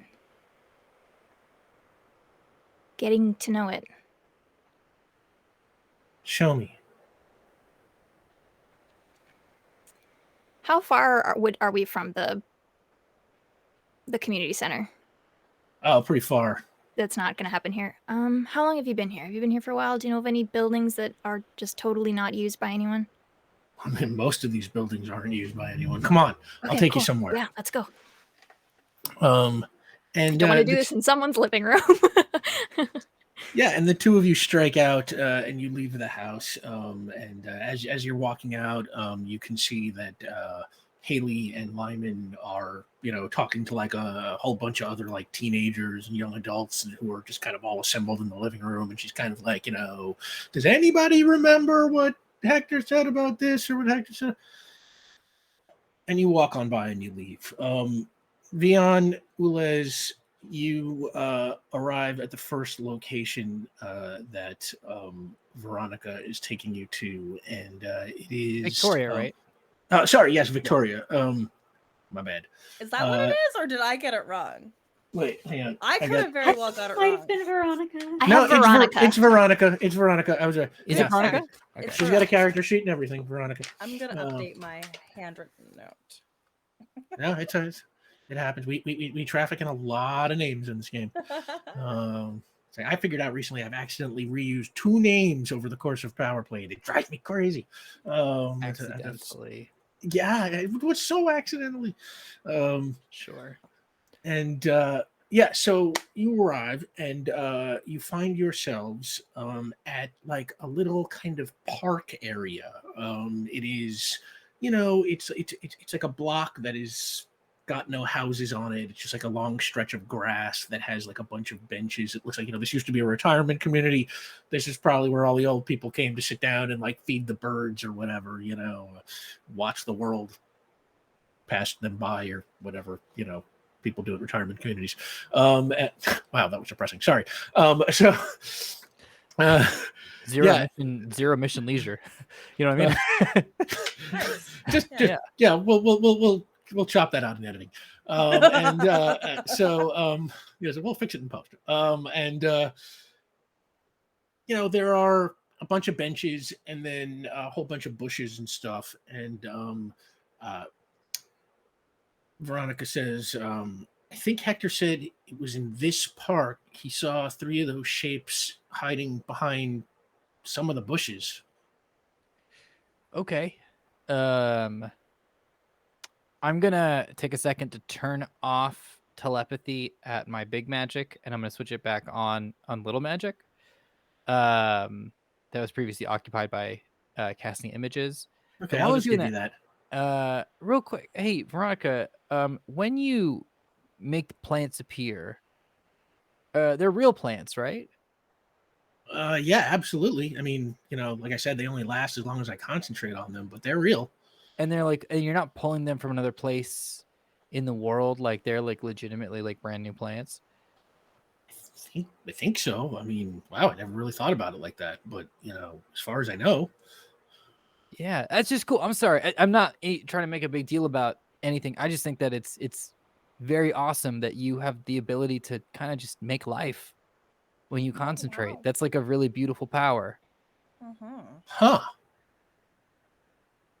And she just kind of like stares off into space, like thinking about it, and just like, yeah. Yeah, there's a lot of destructive powers out there, and I like the fact that you have one that creates life. I think that's really cool. I like that a lot. And then on that, I'll reach down and oh wait, why am I switching magic? I've got. I'm sorry, I haven't been on this show for a while. Is no, anyway, I'll post you don't have to That's magic, okay. yeah. Let's keep big magic open because we're about to get attacked, I'm sure. So she points off to some bushes and says he thinks he saw them back there. So I'll wander out there and I'll post cog. Okay, so Ulez, you going with him or are you staying? Yeah, well, can I do like a general investigation check to kind of like survey the area, look for like any snagged pieces of clothing, any hair fibers, any Detective footprints? work. Detective work. Ulez, give me an investigation roll. Yes.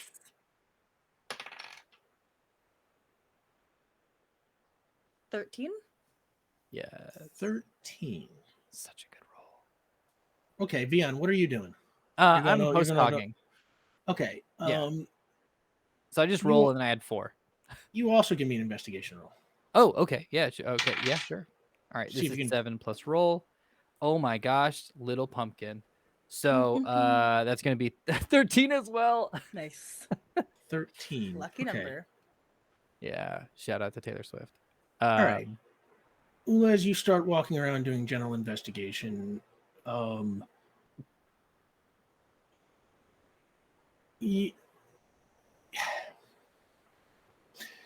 You kind of, everything pretty much looks normal to you. It's like, you don't really see, like on first glance around, it's like you don't really see anything conspicuous anywhere. As you start to get a little bit more in depth, you notice one of the benches, and these benches are sort of like bolted to the ground, right? One of them sort of looks kind of pried up a little bit, like something with great force kind of maybe pushed it. Okay. You also see in the dirt in the streets, in the street that sort of surrounds this little island park, you see arguably maybe like a trail or something. It looks like something heavy was being dragged, something like that. It's sort of like, I don't know, 2 feet wide and kind of just like pulls along the ground, something like maybe being pulled along the ground. Okay. Or that is what it resembles. I'm not saying that Yeah. you know something was being pulled along the ground, but like it sort of looks like somebody was pulling something heavy, leaving just the That drag lightest mark. kind of drag mark or something. Veon, you walk over behind the bushes, and the bushes that you walk towards are right near that bench that Ulez found that was a little bit pried up. And everything looks pretty normal over by the bushes. You can see that there's one part of one of the bushes where a couple of, whole little bunch of branches that are all together are kind of like broken and smushed a little bit. Okay, Ulis, what are we thinking? Some big object was around here? Something with heft? Yeah. I'm having a hard time trying to discern. Could it be a body? Is it an item? Right. I'm not familiar with what humans would want to drag. It must be Yeah. heavy if they could not carry it, but we know they possess great strength. That bench over there was almost ripped out of its Holding. place. Yeah. Okay. Let's postcog this bench. Oh. And I'm gonna postcog the bench where it was hit. Veon, give me a postcog roll. Great. What's This is your 4 plus postcog roll. now? It's 4. Postcog is 4. Yeah. Okay, I rolled a 4, so that's a total of 8. Oh, forgot to ask you, how far back are you postcogging? Oh, hey, Veronica, how long ago do you know that Hector saw the 3 figures? Oh, I don't know. That might have been like 2 weeks ago or something. Holy smokes. All right, good luck to us. Yeah, 2 weeks. So you rolled an 8, is what you said, right? Yeah. Okay. You broadcasting? Always. Okay, so Ulez, you see this also. You broadcasting to Veronica? I mean, I don't think I can exclusively broadcast to one person, so she'll see it. Oh, yeah, that's a good point. Okay. But if it starts to look violent, no. So with an 8, what you see is it is a dark night, and clouds in the sky. Not that kind of dark night, Sam. And clouds in the sky. The moon is, shielded. Not a lot of moonlight. And you see 3 kind of large people, human figures, standing kind of behind the bench and behind the bushes. And you kind of just see, the sort of black shadowy outlines, and you kind of seeing from behind them into the park, where you see Hector, or you don't know what he looks like, but Veronica certainly does. And as soon as the image comes, she's like, "Hey, that's Hector!" And he's played by Dave Bautista, and he kind of is walking like towards the 3 figures from, I don't know, 50 or 60 feet away, and he's like, "Hey, someone back there?" And you hear the figures almost silently kind of back off, and then you hear like a sound that is like dragging or something, like dragging or something, moving along the ground, and then shoo, comes to an end. Okay, well, that didn't really give us a whole lot more. No. Perhaps we should follow this path and see where it leads us. See, this is why you're the universe's greatest detective. Haha. Yeah, we'll follow the dragging. You know what? Hey, actually, let's split up. Ooh, and look for Ish. clues? No. Why that's- don't? Yeah, I mean, yeah. Do you want to go in like where it was dragged to, and I'm gonna go where it was dragged from? Oh, yes. Okay. Okay. Veronica's like, "Which way do I go?" Why don't Team Plant stick together? That is us. She's like, "Woo, Team Plant, woo!" I love this Plant. kid so much. I will. This is out of game. I will lay down my life to save this child. I'll roll a new character if any. I will. I will sacrifice myself, and I'm not joking. Veronica must live. I need an intern. That or a paid junior detective. We're I not love too this sure kid quite. How so many much wires unpaid. must we have? Okay. Team Plant goes. I mean, you can't really tell which way it's coming or going, so we'll say Team Yeah. Plant goes one way and Team Veon Yeah, goes bench bound, and I'll go away from bench. Okay. And you head off. Yep. Cadrax, you are flying around. What did you get on your investigation roll? Do you remember? 7. Investigation was an 11. It was an 11. Okay.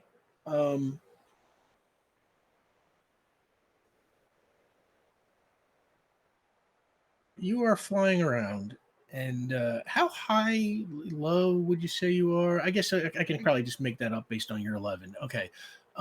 Every once in a while, you kind of swoop down to kind of, sometimes you're taking a bird's eye view, and sometimes you're trying to kind of like come down and get like a little bit of look at what's, going on, how things look from the ground.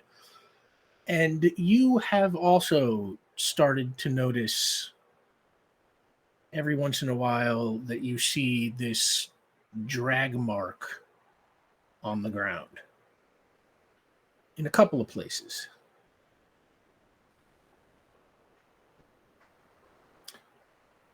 And while you're doing that, Benny, Dawn brings you to a house just a couple of blocks away from the house you were in, and she's like, everybody from our little village lives in one of those houses over there on that block, so all of these are empty and they're all condemned by the city, so it's like it doesn't really matter what happens to them at this point. I mean, we don't want to set the whole place on fire, but if we I'm burn better some at not. stuff up, it's not going to matter. I'm better at not doing it, but it still happens. Okay, we go in. Yeah, Is there and like she takes a large room that is mostly empty? the whole house is empty. I mean, there's like an empty living room, but she Yeah. takes you through the house to the patio out back, Oh, okay. which is just kind of, wide, flat rock. Perfect. And she's like, how's this? Great. Okay. What do you wanna know? I mean, how do you turn it on and not, get overwhelmed by it? I guess it's pushing through. Can you do it on purpose? Because I mean, couldn't for a really long time.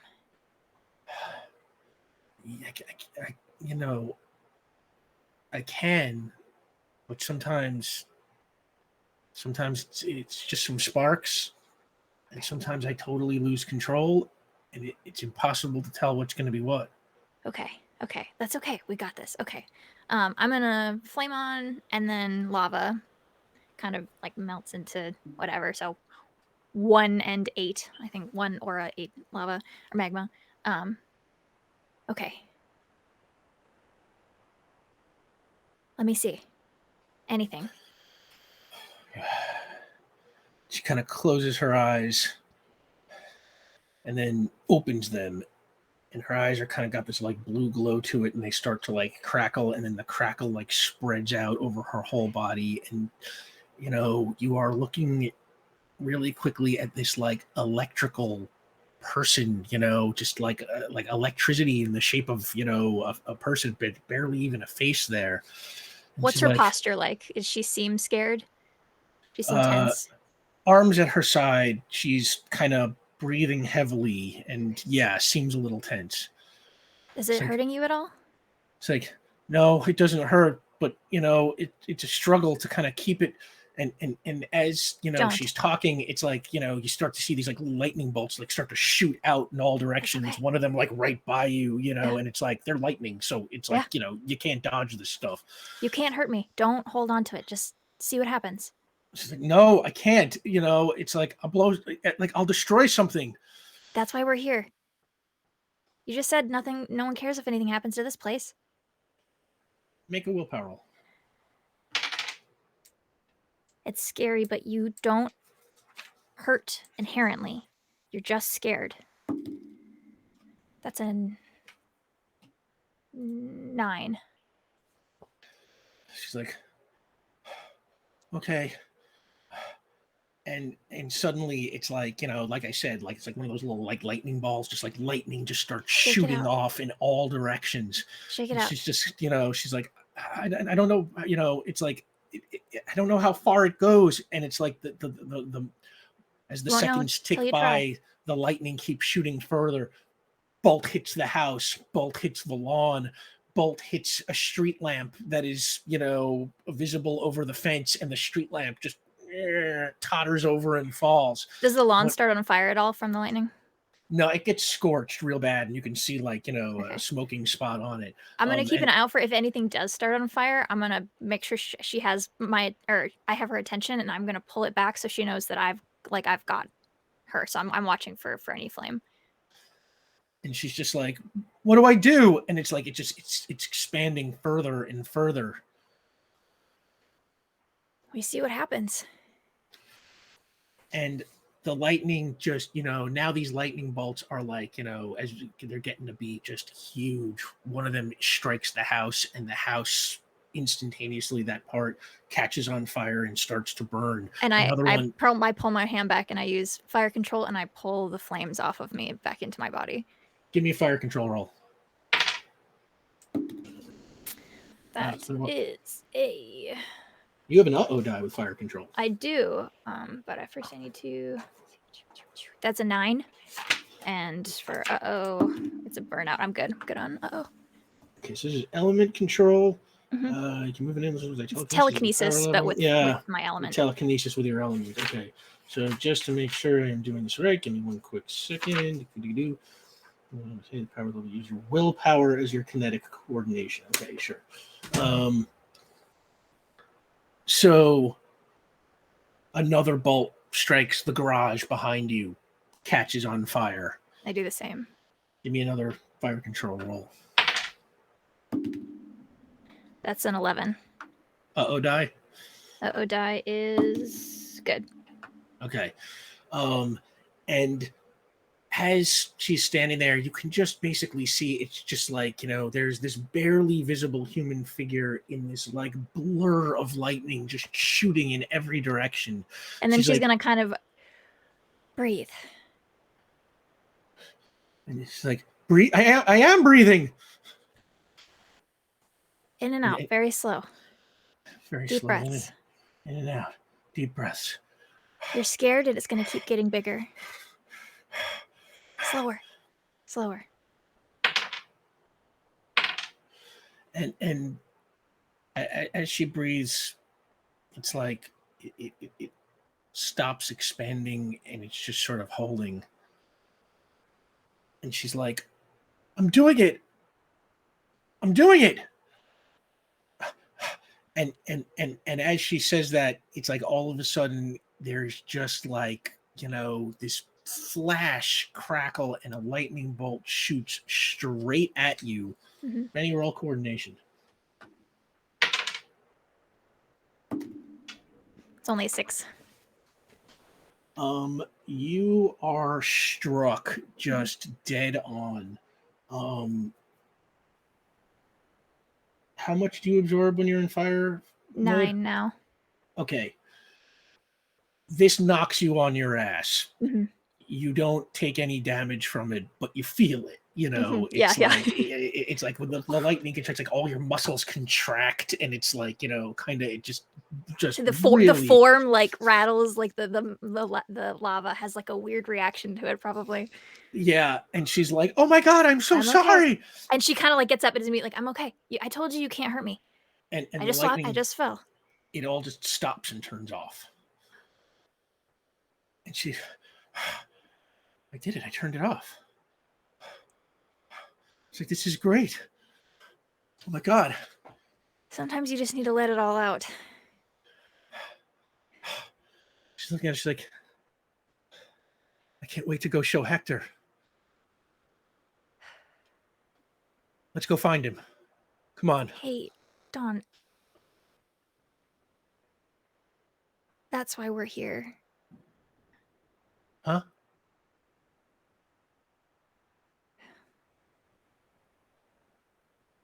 Hector's gone. He left? Is he coming back? He can't. Why not? He's dead. He came to find my friend, to protect you guys. But he didn't make it. What happened? Like, We were just trying to figure it out. tears start rolling down her face. I'm gonna drop lava so I can be in proximity with her. That's what we're trying to figure out. Did someone hurt him? Was We it think those so. people? Maybe. And you see her just, her fists ball up and like the lightning I tell her starts, step like, back. just I try to tell her to glowing in like her eyes. put your hands on the ground. I want to figure out who did this and I want to get them. Put your hands on the ground. And Benny's gonna step back and lava up again. She kind of kneels down and puts her hands on the ground. I'm gonna match her.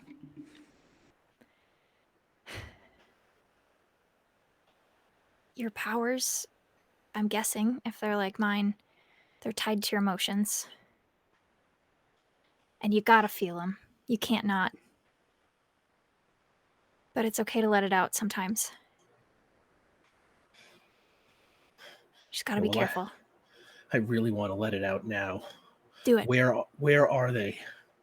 We gotta find him first. But right now you're you're crackling a little bit. Put it in the ground. Clear your head and we'll get to work, okay? And she kind of, you see her just like kind of almost shaking. Cadrax, you are flying overhead, a little while away, when you just see this massive, like, just array of crackling lightning bolts just kind of like shoot into the air like a sky beam, and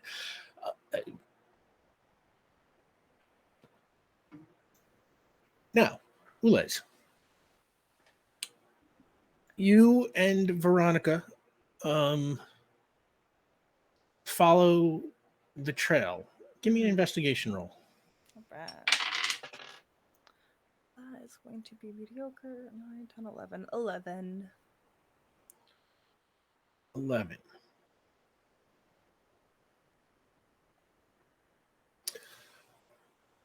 The trail kind of, it's weird. It's like you notice it's that the one you follow leads all the way back south to the entrance gate. Okay. And while you are following it, you notice other similar trails going in other directions. Some of them lead up and down the streets. Some of them seem to lead out that front gate. Some of them lead right into the wall, that surrounds the place, as if whatever it was hit the wall or something like that. You can see spots on the grass where the grass has been crushed. Whatever it was has been dragged over the grass. Cadrax, these are a lot of the same things you have been noticing as you've been flying around. And I would say both of you start to notice that the concentration of them seems to get heavier as you head sort of broadly north.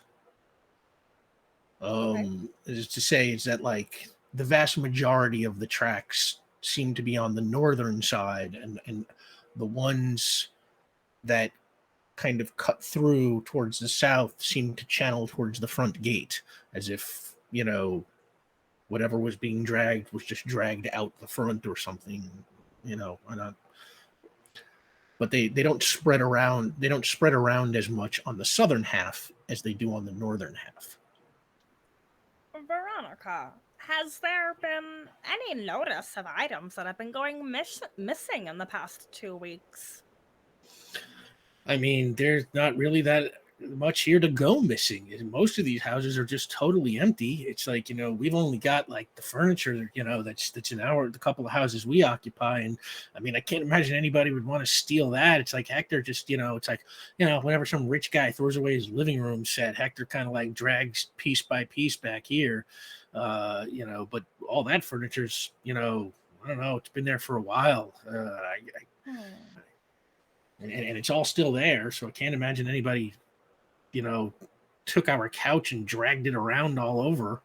Could I make a strange request of you? And you have to understand that my intentions are honest.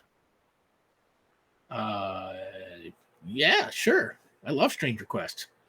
Kindly sit on the ground, and I will try to drag you to see if we can replicate the strange patterns on the ground.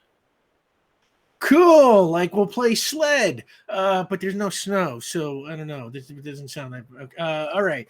And she sits down in the grass and like puts her hands up, and she's just like, "You pull, I'll be the sled." Okay, ready? Ulez, Oh no. Do you give want, me a strength prowess? roll. Strength, okay. 4, 5, 6, 7. How's a 7 for you? 7.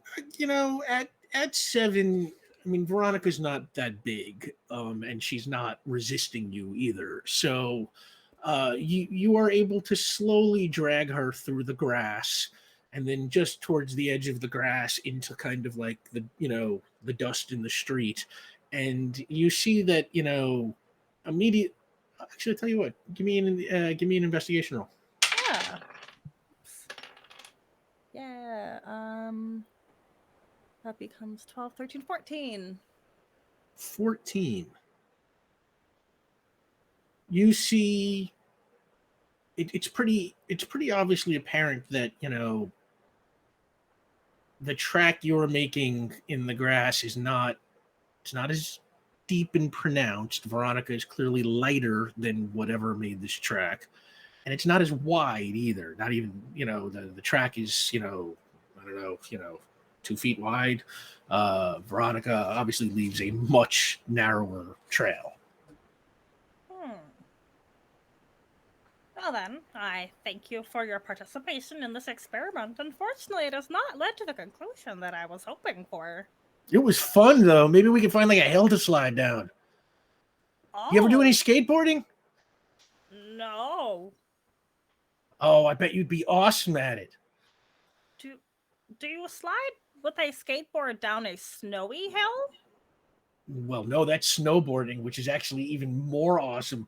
But we usually don't get enough snow around here to do that. And it's August. Yeah, skates with like wheels versus snow with like snow.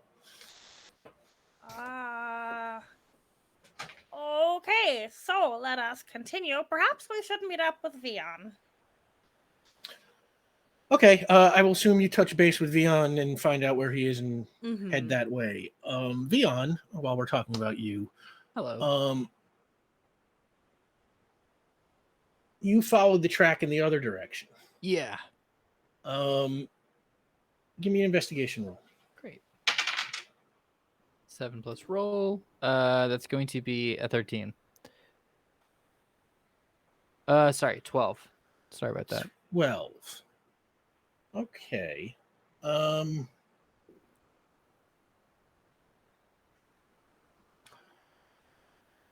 Veon, you walk for a while. The track leads you north.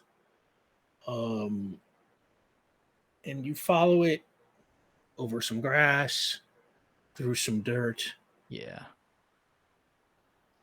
And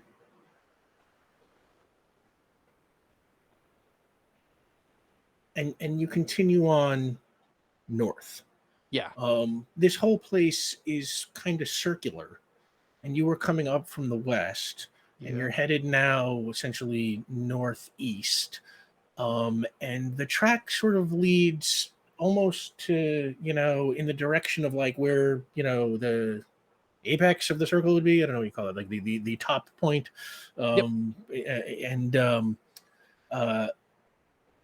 as you are getting there, you see that like the whole the northernmost part is just a big giant lawn that's got like lots of bushes on it. Okay. And these tracks head into those bushes and across that lawn. And I telepathically shoot a message. Hey, Doc, are you still up there? I've been following these drag marks with some curiosity. They all seem to be leading, and I land and say aloud, north? Are you like right behind me? Yes. Since I was last described as following said drag marks. I will drop telepathic link. Well. Did you see where these go? Up about that far ahead. Just for my own edification to know what I'm thinking right now, did I happen to see any abrasions on Hector Peralta's back when I was in surgery? Or his front, for that matter? 2 feet wide. Big guy. Abrasions. Because, scrape looks different than laceration. Oh, no, just those really deep cuts. Any dirt or mud in them? This is the fact that Veronica slid so easily and didn't develop scrapes of her own speaks to one could go through this without scraping, but probably not while staying clean. I mean, Hector, like I said, his clothes were pretty dirty. He did not, seem to be, have access to shower facilities on a regular basis. There's no water here, really, So, What about compared to the postcog? Compared to the postcog, That not the one because the Kedrick's dirtiness into the of recent one. clothes. Yeah, from the sandwich eating one. no, it's pretty similar actually. Okay. So no positive evidence that Hector Peralta was himself dragged. Okay. Ulez, I will say you are catching up right about now. You see Cadrax and Veon talking on the lawn. Sorry, Cadrax, I didn't mean to cut you off. No, it's all right. It's almost, if anything, more concerning. And as I see Ulez approaching with Veronica, I'll just say very quietly, by the way, Doc, when this is all over, let's grab a cup of coffee, you and I. Ah, yes, further lessons. Lessons? In coffee. Oh, yeah, sure. I was thinking more of just like a chit chat, but yeah, we can play around with some chemistry. Hey, Ulez. Greetings. We have discovered pretty little of note other than these drag marks, which seem to crisscross around this area. Yeah, I instantly pick up on the fact that Veronica has like dirt like on her like shoulders. Back, yeah. Yeah. So we did this sledding thing. It was awesome. We should all do it later. We have time. It was exhilarating slightly. yeah, you're really selling it there, Ulez. Okay, well, where did yours lead to a specific spot or? Oh, many spots. There were many more drag marks than we anticipated, and it was hard to follow them exactly, but a lot of them seemed to exit outside of this little community, outside of the gates. Lots of things being dragged. Mhm. But right now, Rick, I'm only getting one path. You have actually seen a couple of different tracks, but you followed the one. And Doc, from the sky, did it look like there's any particular gathering of any sort of these tracks, or is it just people moving stuff from one end to the other? How many distinct set of tracks could I positively identify? Ooh. Yeah, this is why we play with Sam. Mm-hmm. No, there's many reasons. I mean, a bunch. Where relative 10, to the number 15. 7, Perhaps Higher. the number of people who have gone missing recently. More, 10 or 15. Okay.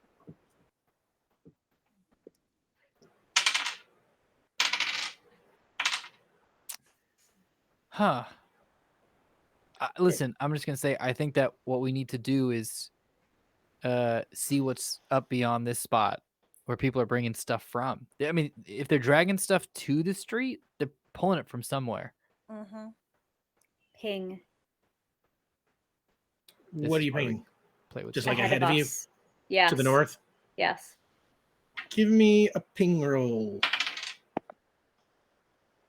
13. You ping ahead of you, and you detect. Oh, excuse me. Sorry. And you detect the bushes, the shapes of the bushes that are dotting this lawn, and then all the way at the end of the lawn, there's kind of like the wall that surrounds the place, and the wall has a whole row of bushes like right in front of it, like it's sort of like a row of bushes lines the wall, so that you're not looking right at the brick. You're looking at like these bushes, and your ping picks up the fact that at basically the northernmost point, behind the bushes, not visible to your naked eye, there is a break in the wall, about, I don't know, 1.5 feet, 2 feet wide. One would estimate not far from 2 feet. There is a break in the wall through the bushes right there. No, there where I'm pointing. Oh. Right, Oh, that. yep, Oh, there. okay. Yes, I was, there. Close. Okay. About the same width as what is being dragged. Huh. Fascinating. Well, this just pardon? I want to look through. And as you start to wander forward, I'm gonna quickly just cast invisibility on you. I'll fly up. Veon, what are you using, big magic or little magic? We're using little magic for telepathic communication, and that's gonna start to become pretty important right now. So I'm gonna use big magic for this, but I'm gonna. I mean, it's a pretty simple little thing. So I'll cast at level 3 just to increase my chances of this being successful. Here's the thing: we're sending our brightest, most vibrant character to do a stealth mission. So, Okay, give me invisibility roll. great. 8+ roll to cast at level 3. That was a pumpkin. That makes it 14. Okay, so that turns it on, and this is a freebie. You don't have to, A poet at all hours. Yes, it's like invisibility just works. Too kind. So, as you are now invisible, and you go up to the break in the wall. Yeah, and I want to peek through. Okay, so you kind of push your way through this bush, and when you go there, you can immediately see that the bush very easily, when you try, pushes to the side. It looks like the heavy roots at the bottom have maybe been broken already by something or someone pushing through this before. And when you push to the side, when they push the bushes to the side, the rest of you can now kind of see the break in the wall. As you walk through, and give me an investigation roll. All right. That is going to be 12. 12. Behind the wall, to your left, you see a darkened building that has the words East Point High School on it. Okay. To your right, there is another building. It is like a fairly large, kind of one-story building that is very long on all of its sides, like wide, flat building. You can't see what it is. There are no identifying marks on this side. And on the ground, right in front of you, you can see a couple of sandwich wrappers. Same sandwich wrappers as we saw earlier that Hector was eating. Yeah, they are Same very brand? similar to those. Yeah. Probably from like that Herman's Bodegas. That is possible. Mhm. I can neither confirm nor deny. I have not found much of note other than some sandwich wrappers, reminiscent of those that we discovered from Hector Peralta. Oh, yes, great. Ula's has a sandwich named after them now. Yes. Oh, that's fantastic. I didn't know that. Oh, we stopped a robbery at a little bodega. It was lovely. That's amazing. Wow. And you got a sandwich named after you? Listen, I'm so happy to catch up after this about the sandwich. Ulez, can you follow the tracks? Do you see where it's going at all?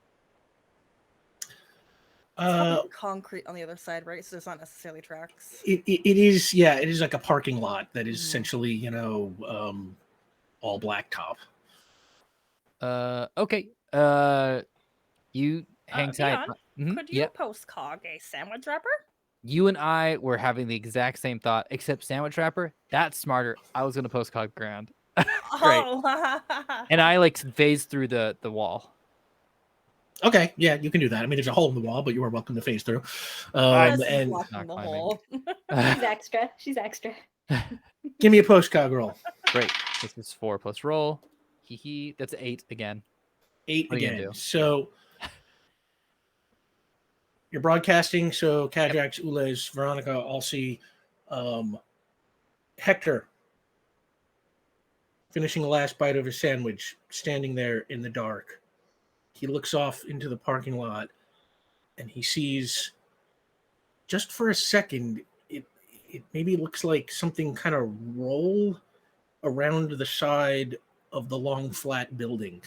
You can't really catch what it is, but and then he takes the sandwich wrapper and he crumbles it up and throws it in front of him like he is known to do. And then it ends. And then it ends. Yeah, sorry. All right. What do we say we approach the long flat building from a few different angles here? Yes, please. I think this is a good idea. Veronica, I don't know if it's 100% safe. Would you mind keeping watch from a distance, hidden behind a shrub that you can grow? As long as that concentration doesn't eat into you keeping an eye out, and I'm gonna patch you into a little telepathic network we have going on, so you don't have to talk out loud. Should we tell the others what we're doing in case something goes wrong? We should certainly tell Benny. Yes. That's a great point, and Benny can tell the others. So I reach out and I pull Veronica into our telepathic loop and pull And Benny in. the second you pull her in, you just hear like, "Oh my god, can you all hear me now in my thoughts? This is so cool! Woohoo! Let me out. Can you hear me singing like that? It's just like We do can. Yeah. Do you Yeah. do you like Yep. jazz? I love jazz, and it's just like her thoughts are just kind of going a mile a minute. Holy smokes, this kid likes jazz. We're gonna talk about that later.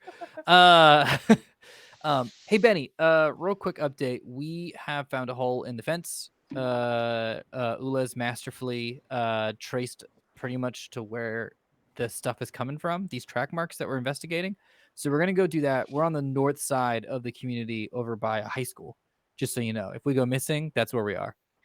Okay, do you want me to come or get help, or what's... It's completely up to you. Do you want us to wait for you? As long as someone at home base knows what we're up to. That's our main goal. Okay. And Dawn is like, "What are they saying?" I think they have a lead, maybe. And her eyes crackle. "Let's go."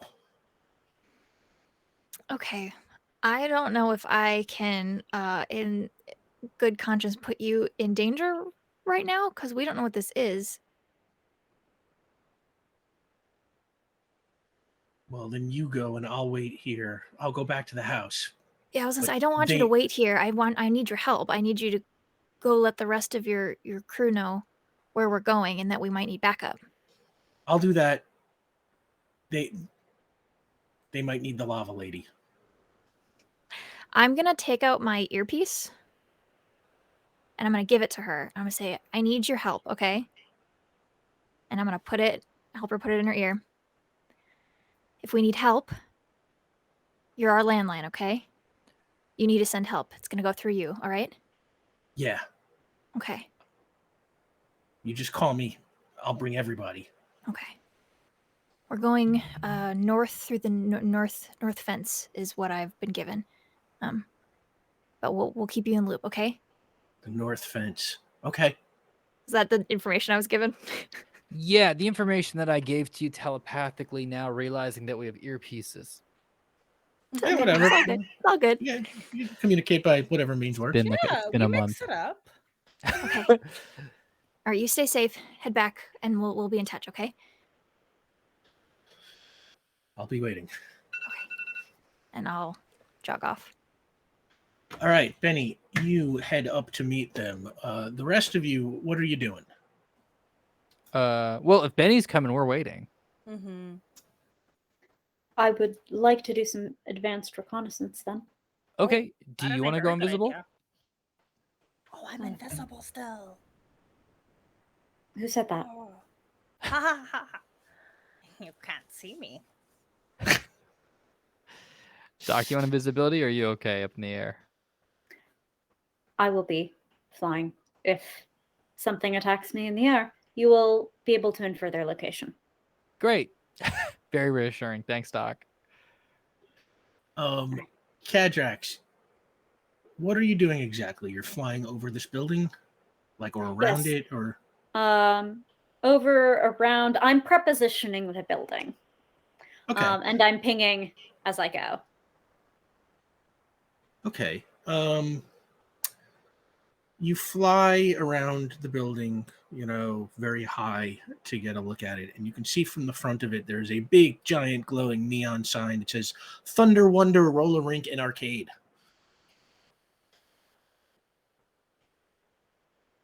But it looks very closed, obviously. The parking lot is empty. The neon sign is off. The windows are boarded up. You said you're pinging? Yes, I am. Give me a ping roll. 14. You do not detect any people inside. The building seems to be empty, except, you pick up the shapes of some crates, some large, kind of unidentifiable bundles that you can't kind of discern what they are just from their shape alone. You get a rough sense of, the layout on the inside.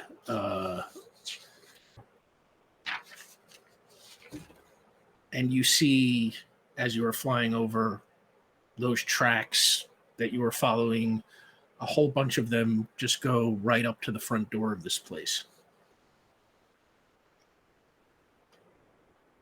Well, that tracks. In fact, oh my God. Sam. I mean, that seems excessive, but I'll take it. Not only do they go up to the front door, but you actually see that there are, to the extent, like the back of it is all pavement. The front of it, there is some grass, there is some dirt, and you can see that there are some tracks that almost look like they go kind of around the building, but then kind of disappear when they get to the pavement. As it would, I will relay this telepathically to my allies and Veronica.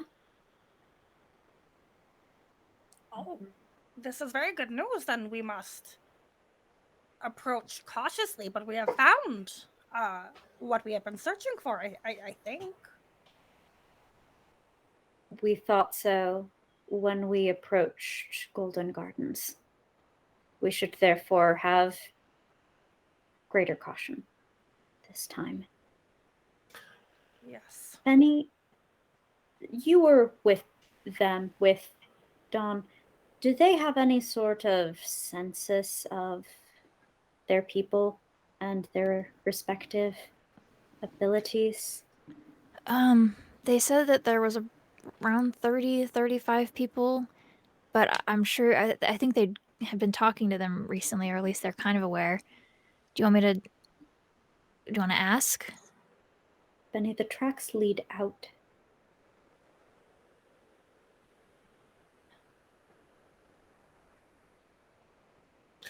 Benny, I would say probably about this time you are showing up to the break in the wall, and you can say you've joined Ulez and Veon. Hi. We I think she's still lava, actually. Oh. Hey, Benny. Hi. Okay, so Don has my earpiece, so if we need anything from them, Great. from home base, we just gotta let her know. Okay. Thank you. We should approach this with extreme caution, for we do not know what we are up against. All right. Sounds good. Should we head in? Mm-hmm. Great. Okay, you walk around the front of the Thunder Wonder arcade and roller rink and arcade, and as you are walking, Ulez, you notice some bloody footprints on the ground leading out, kind of away from the building, and south towards the break in the wall. I'm gonna point this out. I have found a clue. Am I still invisible? No, unfortunately, I'm. Oh, yeah, you are, because we never We took didn't- that to the dock. Yeah, so Yeah. you're still invisible. Okay. We are here. Jumping up and down. Yes, over here. Do you need to turn off invisibility? Would that make it easy? No. Ping?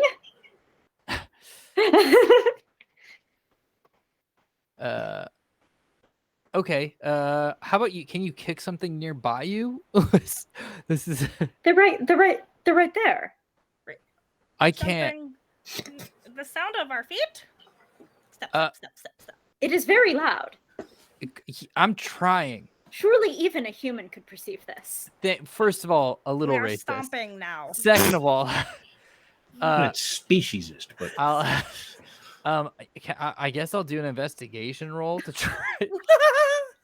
you can follow the sound Okay. of Ulez's voice over to them. Invisible is not inaudible. Okay, great. And you see the same bloody footprints kind of going off towards the south. Interesting. I'm like, gonna postcog these. Yes. Real quick Postcog. question for you, Rick. Yeah. Wet blood or dried? Like you can Dry. In fact, you barely could have known. Ulez just caught them just because the light just kind of hit them right at the right angle for a second. Okay. Give me postcog roll. Great, Doc. Just so you know, we got blood. 4 plus So, roll. That was a yeah, pumpkin. That's the best I can do. That's gonna be a 10. You all see. Yep. Hector Peralta stumbling out of the Thunder Wonder roller rink and arcade, kind of holding his chest, blood on his hands and arms, and he just goes stumbling through the parking lot back towards the break in the fence. And Covered then, in cuts? yeah, I mean, he's kind of holding his arms over his chest, but yes, you can see all those cuts that Kadrak saw on him. Huh. Okay. Here's what I vote. Either Benny or I step in first, just in case there's like some sort of trap, because it's a lot of lacerations. A word I picked up from you, Doc. There are no moving beings inside there, nor could I identify anything immediately trapped so as to cause. I do not anticipate the recurrence of the crossbow incident. Okay. Great. Yeah, we can laugh about it now. It's all right. Just to be safe, though, Ulez, you want to hop on my back and we'll phase? Yes. Okay. We are here though. Can you figure out exactly where? Well, still how about stomping? I'm gonna stay in place. Okay. You can hop on my back. Okay. Do not drop me. I promise I won't. Okay. Ulez, you climb up on Veon's back, and the two a of you running jump. phase. Yep. And now you're just going right in the front door, or through Yeah, the front Benny, door. you're okay in magma form, right? Theoretically, yeah. I did just Okay. get struck by lightning, and I'm good. So I think we're. Oh, Oh, That's what I new saw. experience. Yeah. Oh, yeah. I bet it looked cool from up top. Huh. great. Wow, lots going on. Okay, we'll Big phase day. through the door.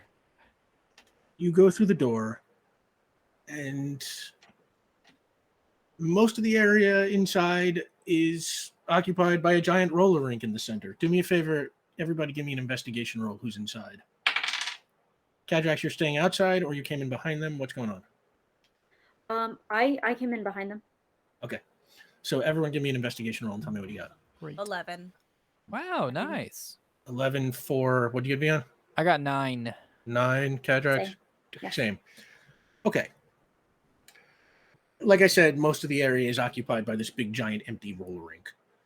Along its perimeter is like a gate, and on the other side of the gate are tables and chairs where presumably, people would rest from skating and eat concessions and things like that. There are several concession booths actually built along the walls. They are all empty. There is, they're just the booth. Like what used to be in there has been removed. Along the outer walls, there are electrical outlets everywhere, and from some fairly obvious marks on the floor and on the wall and the signage hanging around on the ceiling, you can tell that there used to be arcade games just lining the whole building around the walls. There are signs for restrooms on both the east and west sides of the building. There is an employees only area behind a counter right at the front where, presumably people used to rent their roller skates or something like that. The floor is dusty and dirty now, and you can see more of those weird tracks in the dust. All right, let's follow, I guess. We are ready. We don't leave footprints because we're phased. Doc, you're floating. Okay, great.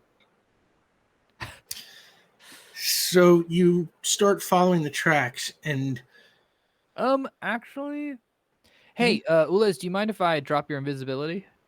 Oh, okay. Thank you so much. I'm gonna Liz, cast you are flight visible on again. Oh. as a little ghost. Benny, I'm gonna cast flight onto you, so you can hover above the ground. Cool. Beyond big magic or little magic, that's I believe that was big magic. I do Big have magic. passenger for what that's worth, unless you want to fly in lava. I am lava. I don't. Okay, I fair want to enough, keep fair it up just in Fair case. enough. give me a roll to turn on flight. Great. This is 8+ roll, but I'm casting it at the super low, like level 2. Oh, okay, sure. Yeah. Then I think you'll almost automatically get it. Okay, 10. Yeah, easy. So Benny, you're flying now. Sick. Yeah, you can go as fast as a dolphin or a horse.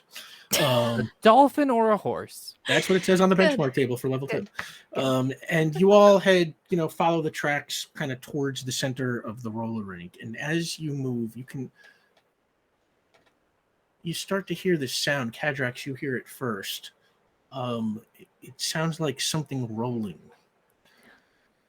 And you all kind of stop.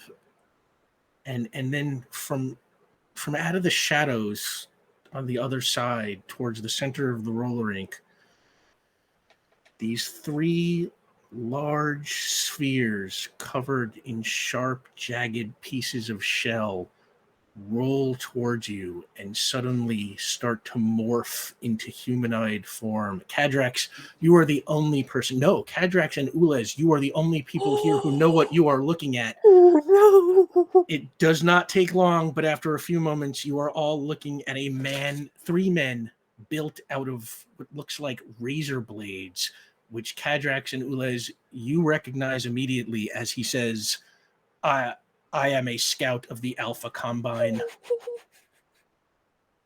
Identify yourselves.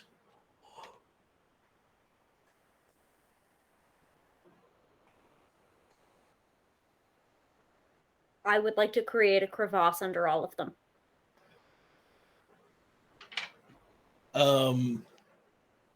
So are you firing a Sinkhole in the rink, blast? yo. Is it like, are you firing a blast or?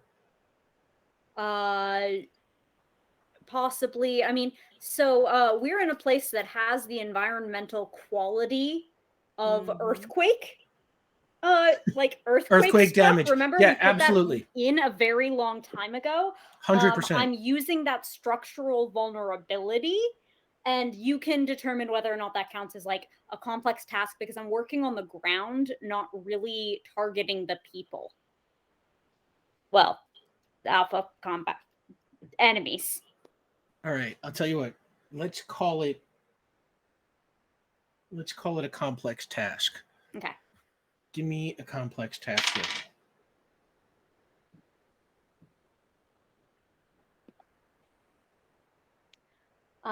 So that's 14. Yeah, 14. I'm gonna hold 14. Okay, that 14 will be a moderate success. You start putting out little vibrations through the floor, and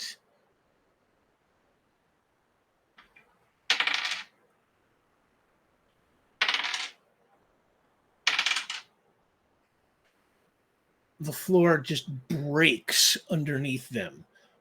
One of them, the one standing in the middle, kind of falls down. You don't see to where. The other two manage to kind of shape shift their legs to kind of like grab onto the sides, like almost spider-like, and move to the side around the hole you created.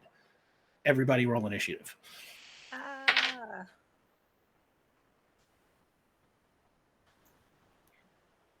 Did that count as creating a maneuver since it was a complex task?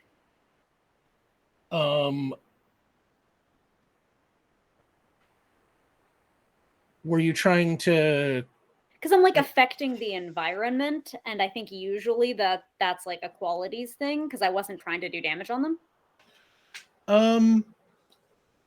Well, yeah. If it's a moderate success, then you have created the quality of like unstable floor. Right, with no free activate. With no free activates. Okay, cool. And that one guy fell through the hole, although you cannot tell quite how deep it goes. He could just be a couple of feet down for all you know. So, how did we all do on our initiative? Caitlin. 9. Ooh. Veon. 7. Ulez. I got an 8. I'm not going first. Cadrax. 9. Oh. So Cadrax. Mine is 4. And Cadrax is 5. So Cadrax goes first, then Benny, then the Alpha Combine, then Ulez, then Veon. Cadrax, these two Alpha Combine scouts are standing essentially like flanking you, one to the left, one to the right. All right. I should ask, switching our pools between interlinked effect abilities, does that take effect? I start it at the end of this round to take effect at the next? What do you do at the top of combat for that? If I wanted to switch around my points, like Benny does for Aura and Lava? You declare it when you turn it on, I believe. Yeah. And then it So I'm always change on. If you want to change it after that, then it takes a turn. Right. So is that the beginning of the turn and that's your turn action, or is it the end of your turn and then it comes up at the next? And how does it work at the top? It is your power. It is the power part of your turn action. So you can still, you can talk to people, you can move around, but it's like if you're going to be shifting your powers around, it's like that's what you're doing. The action, the power part of the action. Yeah. Okay. Forget that then. So anyway, I started blasting. All right. You one to the left, one to the right. Which one do you want to blast? First. Okay. Give me a blast roll, which is coordination. Yes. To hit. We were doing this a little bit wrong before. We're just going to kind of start doing it right. What'd you get? No. No? All right. You fire a blast. Let me actually double check. Let's see. 9. You fire a blast, it goes wide. Yeah. Benny. Cadrax went for the one on the left. I'm going for the one on the right. I'm gonna. How far away from us are they? They're like right in front of Cadrax, right?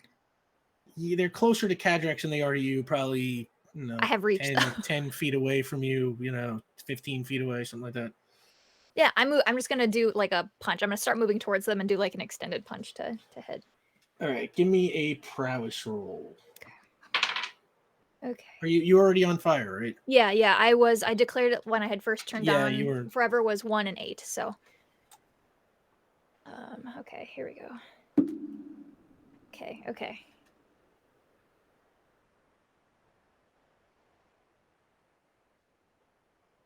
$16. Okay, so you slug this first one. They said the one on the right. Yeah. And for 16, you do you can see it. It feels the pain and takes damage, and it's sort of knocked off balance and like falls backwards, but then sort of reforms its body immediately so that it is just like standing up again. My damage is now with like a punch is 15, right?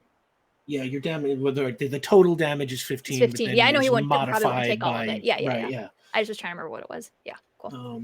So that brings up the first Alpha Combine Scout, who fires one of the little razor-like shells on its carcass. It kind of extends its arm and like just shoots one of those razors at Cadrax.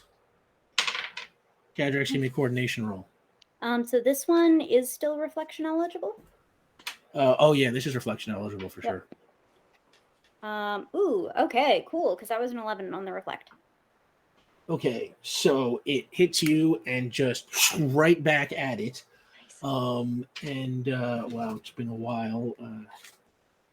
Hang on, just make sure I'm doing the reflection right.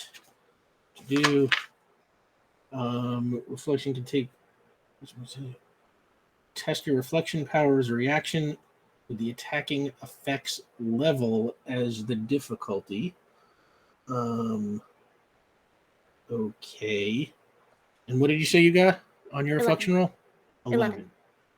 Okay, 5 on so the that die. is a moderate success. You are unaffected by the attack and make a normal attack against the attacker with the reflected attack as a reaction. You are unaffected by the attack and make a normal attack against the attacker with the reflected attack as a reaction. Okay, so yeah, the plate goes flying right back at him and kind of scrapes through his skin, leaving a laceration that to you looks very much like the ones that Hector Peralta had all over him. And you can hear this Alpha Combine Scout just kind of, tries to hold in a shriek as it clearly hurts quite a bit. The second Alpha Combine Scout fires a bolt at Ulez. Ulez, give me a coordination roll. Hold up. Oh, I'm invisible. We're- Yeah, I'm. We're invisible phased. and phased. Yeah. You're not invisible anymore, though. Oh, right. You're visible, but we're phased. Yeah, we're phased. Okay, it passes right through you. So like I Wow. squeeze my eyes and flinch, but everything's Yeah, fine. you all right, Ulez? Oh, that was very scary. Yeah. That brings up Ulez.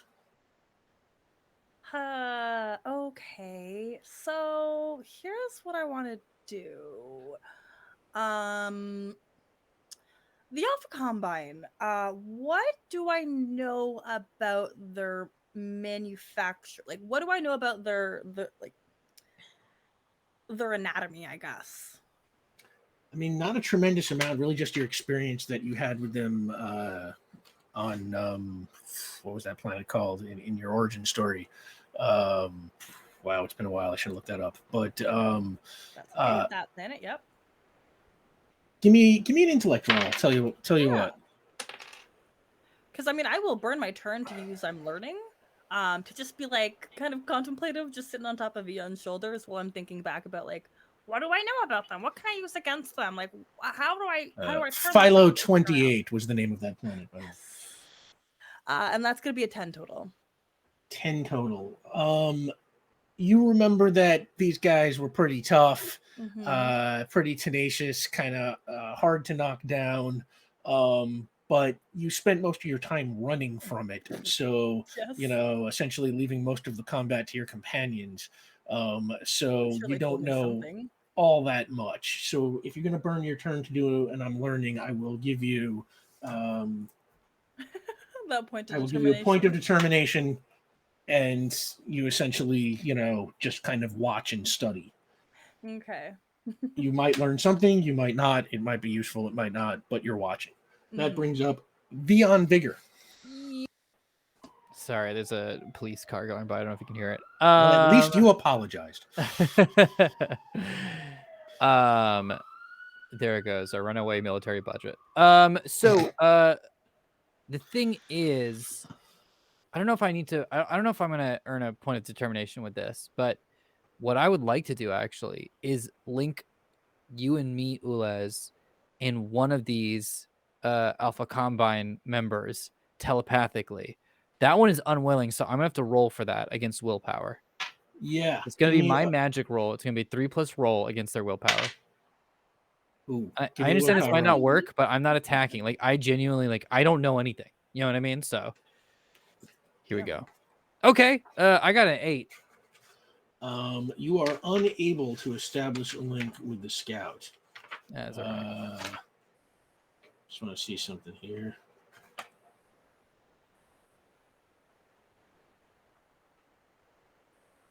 Yeah, no, that's all it is. You're just unable to establish a link. Okay. And then really quickly, I'll just talk to Ulez, and I can do it mentally. Are these folks we need to fight? Like, what danger level are we looking at right here? Threat level is high, and they Oh. are incredibly strong. We are trying to recall the exact information that we know about them, but it has been quite some time since we have encountered them. Okay. And you're getting tight shoulder grabs. Okay, great. Well, stick with me. They can't hit us if we're ghosted. We'll figure something out. Understood. All right. That brings us back up to Cadrax at the top of the order. All right. If at first you don't succeed. Firing another blast? Yep. All right. Oh, there it is. Thank heavens. We're All probably right. going to go a hair over here, but it won't be too bad. I'm sorry. I don't have... No, it's fine. What'd you get? So let's see. That's... Just going to ignore that totally. That's 14. I would like... no, I will hold. I will not spend the community determination here. All right. That is a major success. You blast that thing with the kind of harmonic resonance, that, Knights of the Star Choir use in combat against Alpha Combine soldiers for, since the dawn of time, since y'all have been battling each other. And it takes that blast not well and just goes flying back, and it lands on its back. And this time, instead of shape-shifting back into a person, it kind of slowly tries forming like a ball.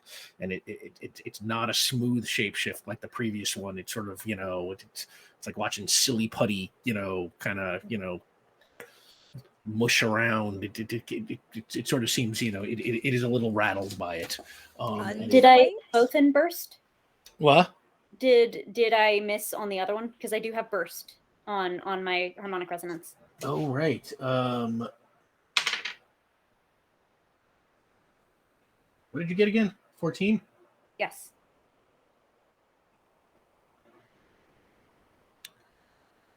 This one is a moderate success. So this one gets blasted, and it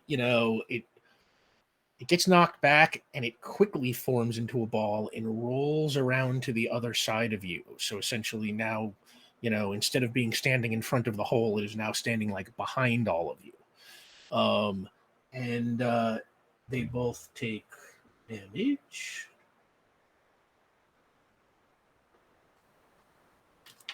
And that brings up Benny. Okay, I don't like them flanking us, so I want to...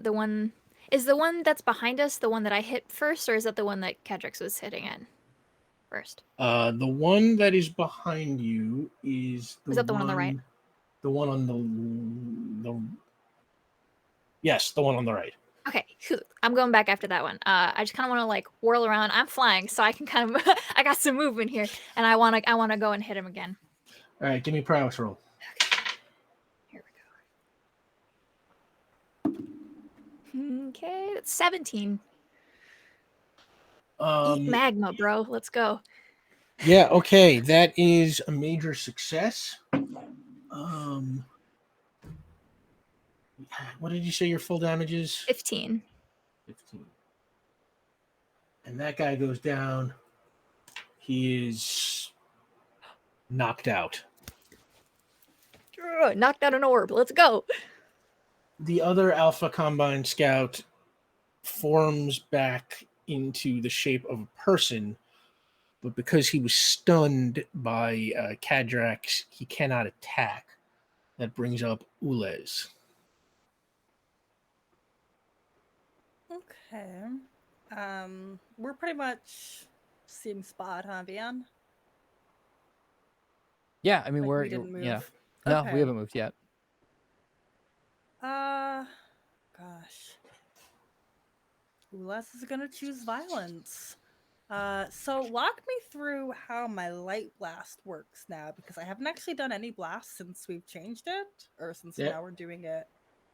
the Just give proper way. give me a coordination roll. I would remind you we're phased. I forget exactly how that works. If we're doing Oh yeah, phased you blast are attack. phased, which means that unless you unphase, you cannot damage anything. And I'm willing to burn my turn if you want to unphase. I'll dazzle. Dazzle. Okay.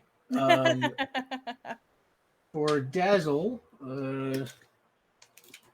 That is just against. Oh, hold on, I have it in my notes. coordination test against the coordination of the target. Okay. So just same thing, basically. 9. Um, What do I add to that? Nothing. Yeah. that is a moderate success. The target is dazzled for 1 page. Okay. He couldn't really get out of the way, essentially, so it's really just, kind of shielded his eyes a little bit, but he's dazzled enough so that he cannot see anything now. You will not hurt my friends anymore. That brings up Veon.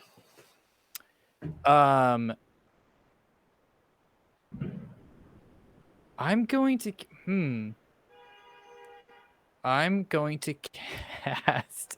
I'm sorry, it's just the game just ended. Sounds of Port Ruby. I'm trying to think of what the smartest thing to do is. You know what? Let's cast Binding. Okay. I might be totally wrong in this. Wait, you have to turn on binding first, right? Yeah. Okay, give me a binding roll. Well, big magic or little magic? This is going to be. You're still flying, Benny. So, and that's with big magic. You can drop me if you need to, because I won't take damage from him. Oh, that's a good point, because also we don't care about leaving that. Well, now we know where the footprints are. So I'm going to cast big magic here. But I'm going to do it at a slightly lower level here, level 5, just to give myself a little boost. Okay. All right, so here we go. 8 plus roll. That comes out to an 11 to turn 11. Okay, that's on. Great. And then to bind this, I would like to just like conjure like a magnet, just to like keep this thing in place. At the very least, like I would say like I saw like a piece of metal fly through us. So even if I don't know what it's more they're like made of, shell. Yeah. more like shell. Okay, well, remind me, is this person in like humanoid form, or is it in like a ball form? The one that is behind you, it turned into a ball and rolled behind you. It is still a ball right now. Okay. Didn't I knock that one out? Yeah. That we're one's putting knocked the out. Oh, that was right. Yeah, that was one you knocked out. Yeah. I'm sorry, I got it wrong. the shit Yeah, out of that one. this is the dazzled one. No, it is in Mhm. humanoid form, and it is sort of half humanoid, half ball. It was trying to meld itself into a ball and couldn't quite get itself together. It Okay. was putty-earing about. Yeah. Hey. Oh my god, yeah. So this is 6 plus roll, but I'm casting at level 5. Okay, All right. What are you? it's coordination versus coordination test. It's coordination versus coordination for binding? Yeah. Okay. Well, in that case, coordination. What? Okay. That's lower than casting it with magic. That's going to be 8. 8. Is coordination versus coordination? This is a binding projection attack out to an extended range that binds or Coordination traps the test, target. yeah. Make a coordination test against the target's coordination. I think it's the same as a blast. You're essentially trying to, see if you can hit it from a distance. I gotta stop doing this. So you 8. That is a failure. It has no effect. Yeah. Okay. You Great. narrowly miss, and the binding material just kind of like hits the wall behind it. That brings up Cadrax. But before you were able to attack Cadrax, that other scout that fell through the floor, kind of, you see its arms come up and it pulls itself up. And then you hear from behind you, "Is that them? Is that the monster that killed Hector?" Who's here? Benny, you turn and you Yeah. see Dawn. She is alight with electricity. And she's just like, "You bastards!" And she fires off this gigantic freaking lightning bolt at the one coming out of the hole in the floor. It is so bright, you are all dazzled for a moment. It hits the floor, hits the Alpha Combine Scout. You see the Alpha Combine Scout just convulse as electricity just surges through its body, and it just like almost burns up right in front of your eyes. And the lightning bolt, like, it's all happening in like just a fraction of a second. The lightning bolt hits the floor. Floor material flies everywhere. The ceiling caves in a bit. You all kind of fall to the ground as you see Dawn, just electricity coursing through her, and she's like, "Ah!" And she kind of screams, and her electricity just blasts off in all directions, lightning bolts firing everywhere. Can I stand in between her and my friends? Well, what I'm going to say is the ceiling kind of caves in before you can do anything. It kind of falls all over the place. And after a few seconds, everything goes quiet.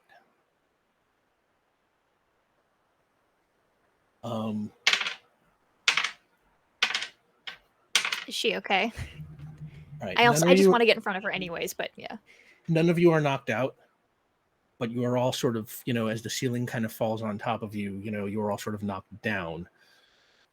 As the smoke from, this kind of explosion clears, you don't see Dawn anywhere. I start yelling for her. There is no answer. There's just the smoldering body of the Alpha Combine Scout that she shot melting in front of you on the floor. Where did she go? We have to find her. Did like ceiling debris fall where she was standing? Give me an investigation roll. Oh, I'm proud of those. I'll rush Ping? over. Man, I'll post cog. The 6. All right. 6. 9. Ulez, you're making 9. Veon, all right. Ulez, with your 9, you can see footprints on the floor that about where Dawn was standing. Veon, you want to post cog him? I got a 6. But it literally just happened. So Yeah. This is as easy as a postcard gets. You just, in your mind, as she finishes discharging all the electricity, you see her kind of like wipe tears from her eyes and turn around and just run the other way. All right. Well, hey. Did you project that? Yeah, I broadcasted. Or broadcast it? Yeah. Oh, okay. Then I gotta go running after her then. Benny, you go running outside. You don't see anything anywhere. I can't see any like little burnt footprints in the grass or anything. Nope, it's just empty. I yell for her, see if I can get her to respond at all. There is no answer. And I just stand there looking out into the dark. Just gonna drop my arms.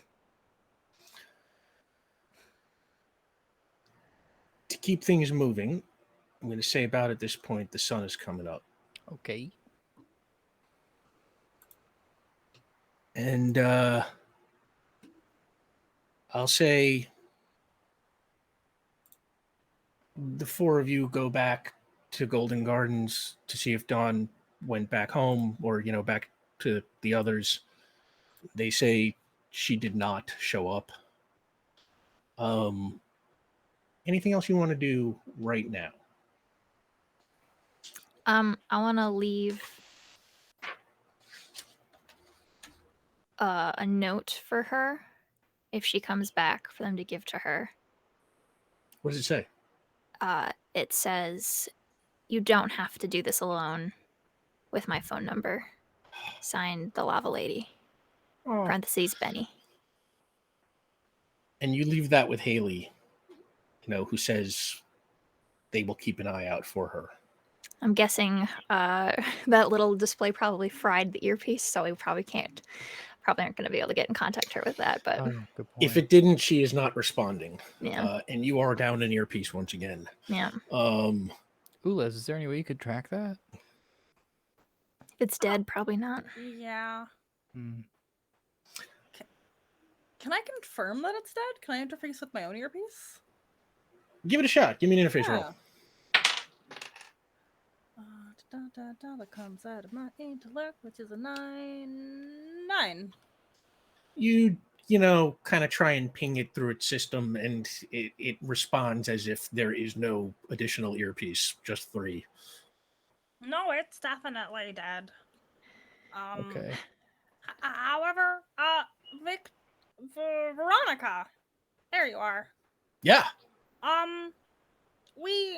We understand that there was a rather large contingent of people with powers, and this is not the best place for to live, really.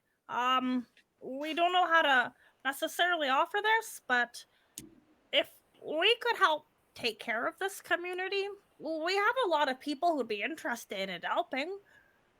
We could revitalize it. We could bring it back, although it would take a lot of money and effort and strength, but it is doable. Give me a willpower roll. Yeah. We have Oh, well, that's on community the ground now. determination. Yes, we do. Okay, Yeah, this is okay, a hold good on. community to use it for. Mm-hmm. 6 Mess plus with 4. one of us, you mess with all of us, buddy. Mhm. What do you get? You 10? got it.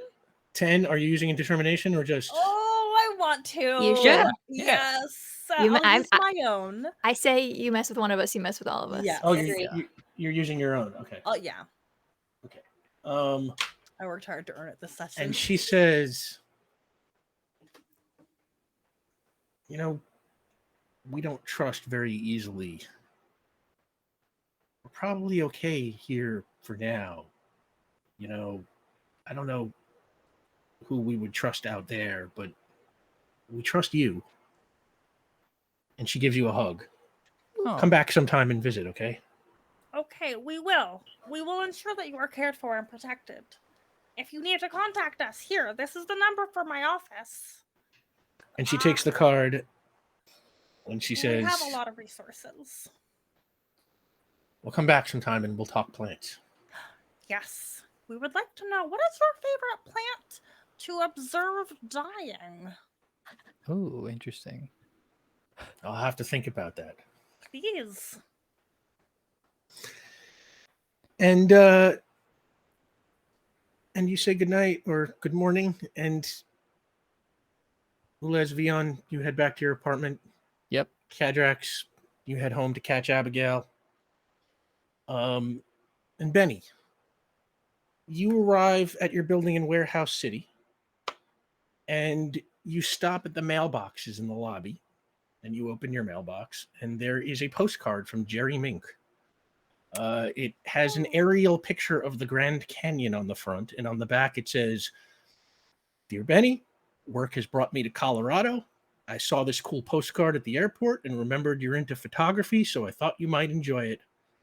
Hope all is well in Port Ruby. Lieutenant Colonel Jerry Mink." I think Bunny has that and just kind of holds it in front of her mailbox for a while, and I don't think she cries, but I think she gets a little misty. Yeah, you're standing there getting misty when a voice says, "Hi, Benny." I turn around. And behind you is Althea the Enlightenist, played by the late, great Betty White. And she says, "I hope you don't mind. I followed you. I followed someone inside so I could wait here for you." So I'm guessing you know more than I thought you did. I don't know what I know, but I do know you need this. And she holds out to you a small block of plain, unfinished, unpainted wood, like the end of a 2x4 that was like hastily sawed off. Take it. Okay. You take the wood? Yeah. And then she says, "Good luck now." And she waves. And as she does, the crystal on your necklace starts to emit a blue glow. And the glow gets brighter and brighter and brighter. And before you even realize what's going on, it flashes so brightly that for a moment, all you can see is blue. And then, bam, it's daytime. And you are in the sky, plunging through the clouds, which you see from above as if from a plane in flight. You are plummeting down to the earth. You scream, and the fire that is closest kept roars to life. You are tumbling too fast to see where you are going, and suddenly you crash into something and through something, and then you hit the ground, and something falls on top of you, and you are in so much pain you can't move. If it was not for the damage resistance your magma gives you, you would be dead right now. And as the magma begins to subside into ordinary flame, you hear voices and then a muffled scream. And a moment later, whatever is on top of you is lifted off, and a voice says, "Benny?" And with your last bit of strength, you focus your vision on the faces of your mother, Lola and Eileen. They're looking down on you, shocked, and above them, a hole in the roof of your family barn. And that is the last detail you remember seeing before you pass out. And we'll pick up there next week. Yeah. Finally, some context for that lore drop. It was me the whole time. Shit. It will have been, apparently. But like, what? Oh my gosh. Man, I've been waiting to get that out. Thank you so much, everybody, for sticking with us. This was a great one. This was a great episode. Real quick, let's go around the table. Tell the good people where they can find you, starting with Sam Belev. Sam Delev on Twitter at Tchaikovsky, ChaiKovsky. My streaming schedule is on my Twitch About page at Delevely, DELEVELY. Omar Najam. Hey, everybody. I'm Omar Najam. You can find me at Omar Najam on Twitter. And also last Friday, I got to be on an episode of Failed Save with our very good friend, Gina DeVivo, as well as many of our other very good friends. If you want to check that out, what did I play? I played a Kenku Bard named Schiffel, who all he wanted to do was work at a fantasy Chili's. He doesn't get his wish. That's all right. Spoilers. No. It's right in the beginning. And that's pretty much it. For now, I believe. Oh, no. That's Oh. I'm sorry, B. Also, check out the Discord. We've got poetry going up. Everyone involved is going to be throwing in some different poems for everyone to read. B has promised one. There's to be very abstract, so I'm very excited about that. And also on Tuesdays, I want to say we're gonna start rolling out these villain origin one shots. So on a weekly basis, we got a lot going on in the Discord, so check that out. Anyway, I'm so sorry, B. Sorry about that. Yeah, Those are Jake, all if you can, announcements. put the Discord Yes. link in for people who are not part of the Discord yet. Yes, y'all. B Zelda.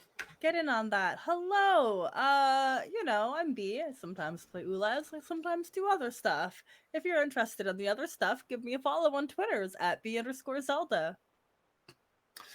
And the amazing Caitlin Berger. Hi, I'm in shock. No, I'm Caitlin. You can find me on Twitter at KKAMABR and here on Sundays and Twitch.tv/Rule4 on Wednesdays. Want it to be deep in thought for a while. I'm Rick Budd. You can find me on Twitter and Instagram at rbud913. I want to I want to send out another thanks to Nico DeRoyne Davidson, the culture carrier who has been advising me on matters of Indigenous culture. And I want to throw out a name check to the long late great Bass Reeves. I don't know if you've heard of Bass Reeves. The history of Virgil Wheeler that I read at the beginning of this game is inspired by the real life figure Bass Reeves, who was an old Western bounty hunter who some people think inspired the Lone Ranger. That may or may not be true, but it doesn't matter because this guy's real life is 1,000 times more interesting than any fictional character. If you do not know about Bass Reeves, go to your local library or even just hit Wikipedia. It is just fascinating stuff. And on that, the theater goes dark, and we are in the home of Audrey Reeves. By coincidence. And we are in Baronsdale Heights in the present day. It is night, and we are in the bathroom. And Audrey Reeves, played by Pam Grier, fills a cup with water and pops a pill into her mouth and then takes a sip to wash it down.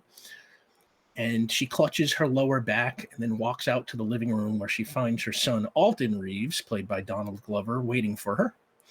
And she sits down on an easy chair in a corner and she says, "Take it from me, kid. Getting old is just about the worst thing short of not getting old." And Alton laughs and he's like, "You ain't that old, Ma." And she rubs her lower back and she's like, "Okay, where was I?" And he says, "The costume." And she takes another sip of water from her cup and she nods. She's like, right, the costume. Well, the last time I put that thing on, I swung myself into the middle of a standoff with 100 crooked cops and I nearly got killed. I knew then and there I couldn't do it anymore. I mean, I feel like I could still do it, but my back disagrees. Anyway, I thought about getting rid of it, burning it in the furnace, throwing the equipment away, letting the one recede into Port Ruby's past again. I mean, the city has more powerful heroes now, people who are better suited to take on the more powerful villains that this place seems to attract. And I love those new heroes with all my heart. They're good people and they do a great job. Alton smirks and he's like, "But," and Audrey takes a deep breath, "but they've needed me on more than one occasion. And I think about that a lot. Our allies need allies. Other heroes or not, this city needs the one, and I need someone to take over for me." Alton raises his eyebrows. "Mom, I'm an accountant. I can't fight or do detective work or any of the stuff you do." And she laughs and "I'm not talking about you, Alton." And suddenly he looks puzzled and he says, "Well, who are you talking about?" And on that, we cut to black. Thanks for playing with us.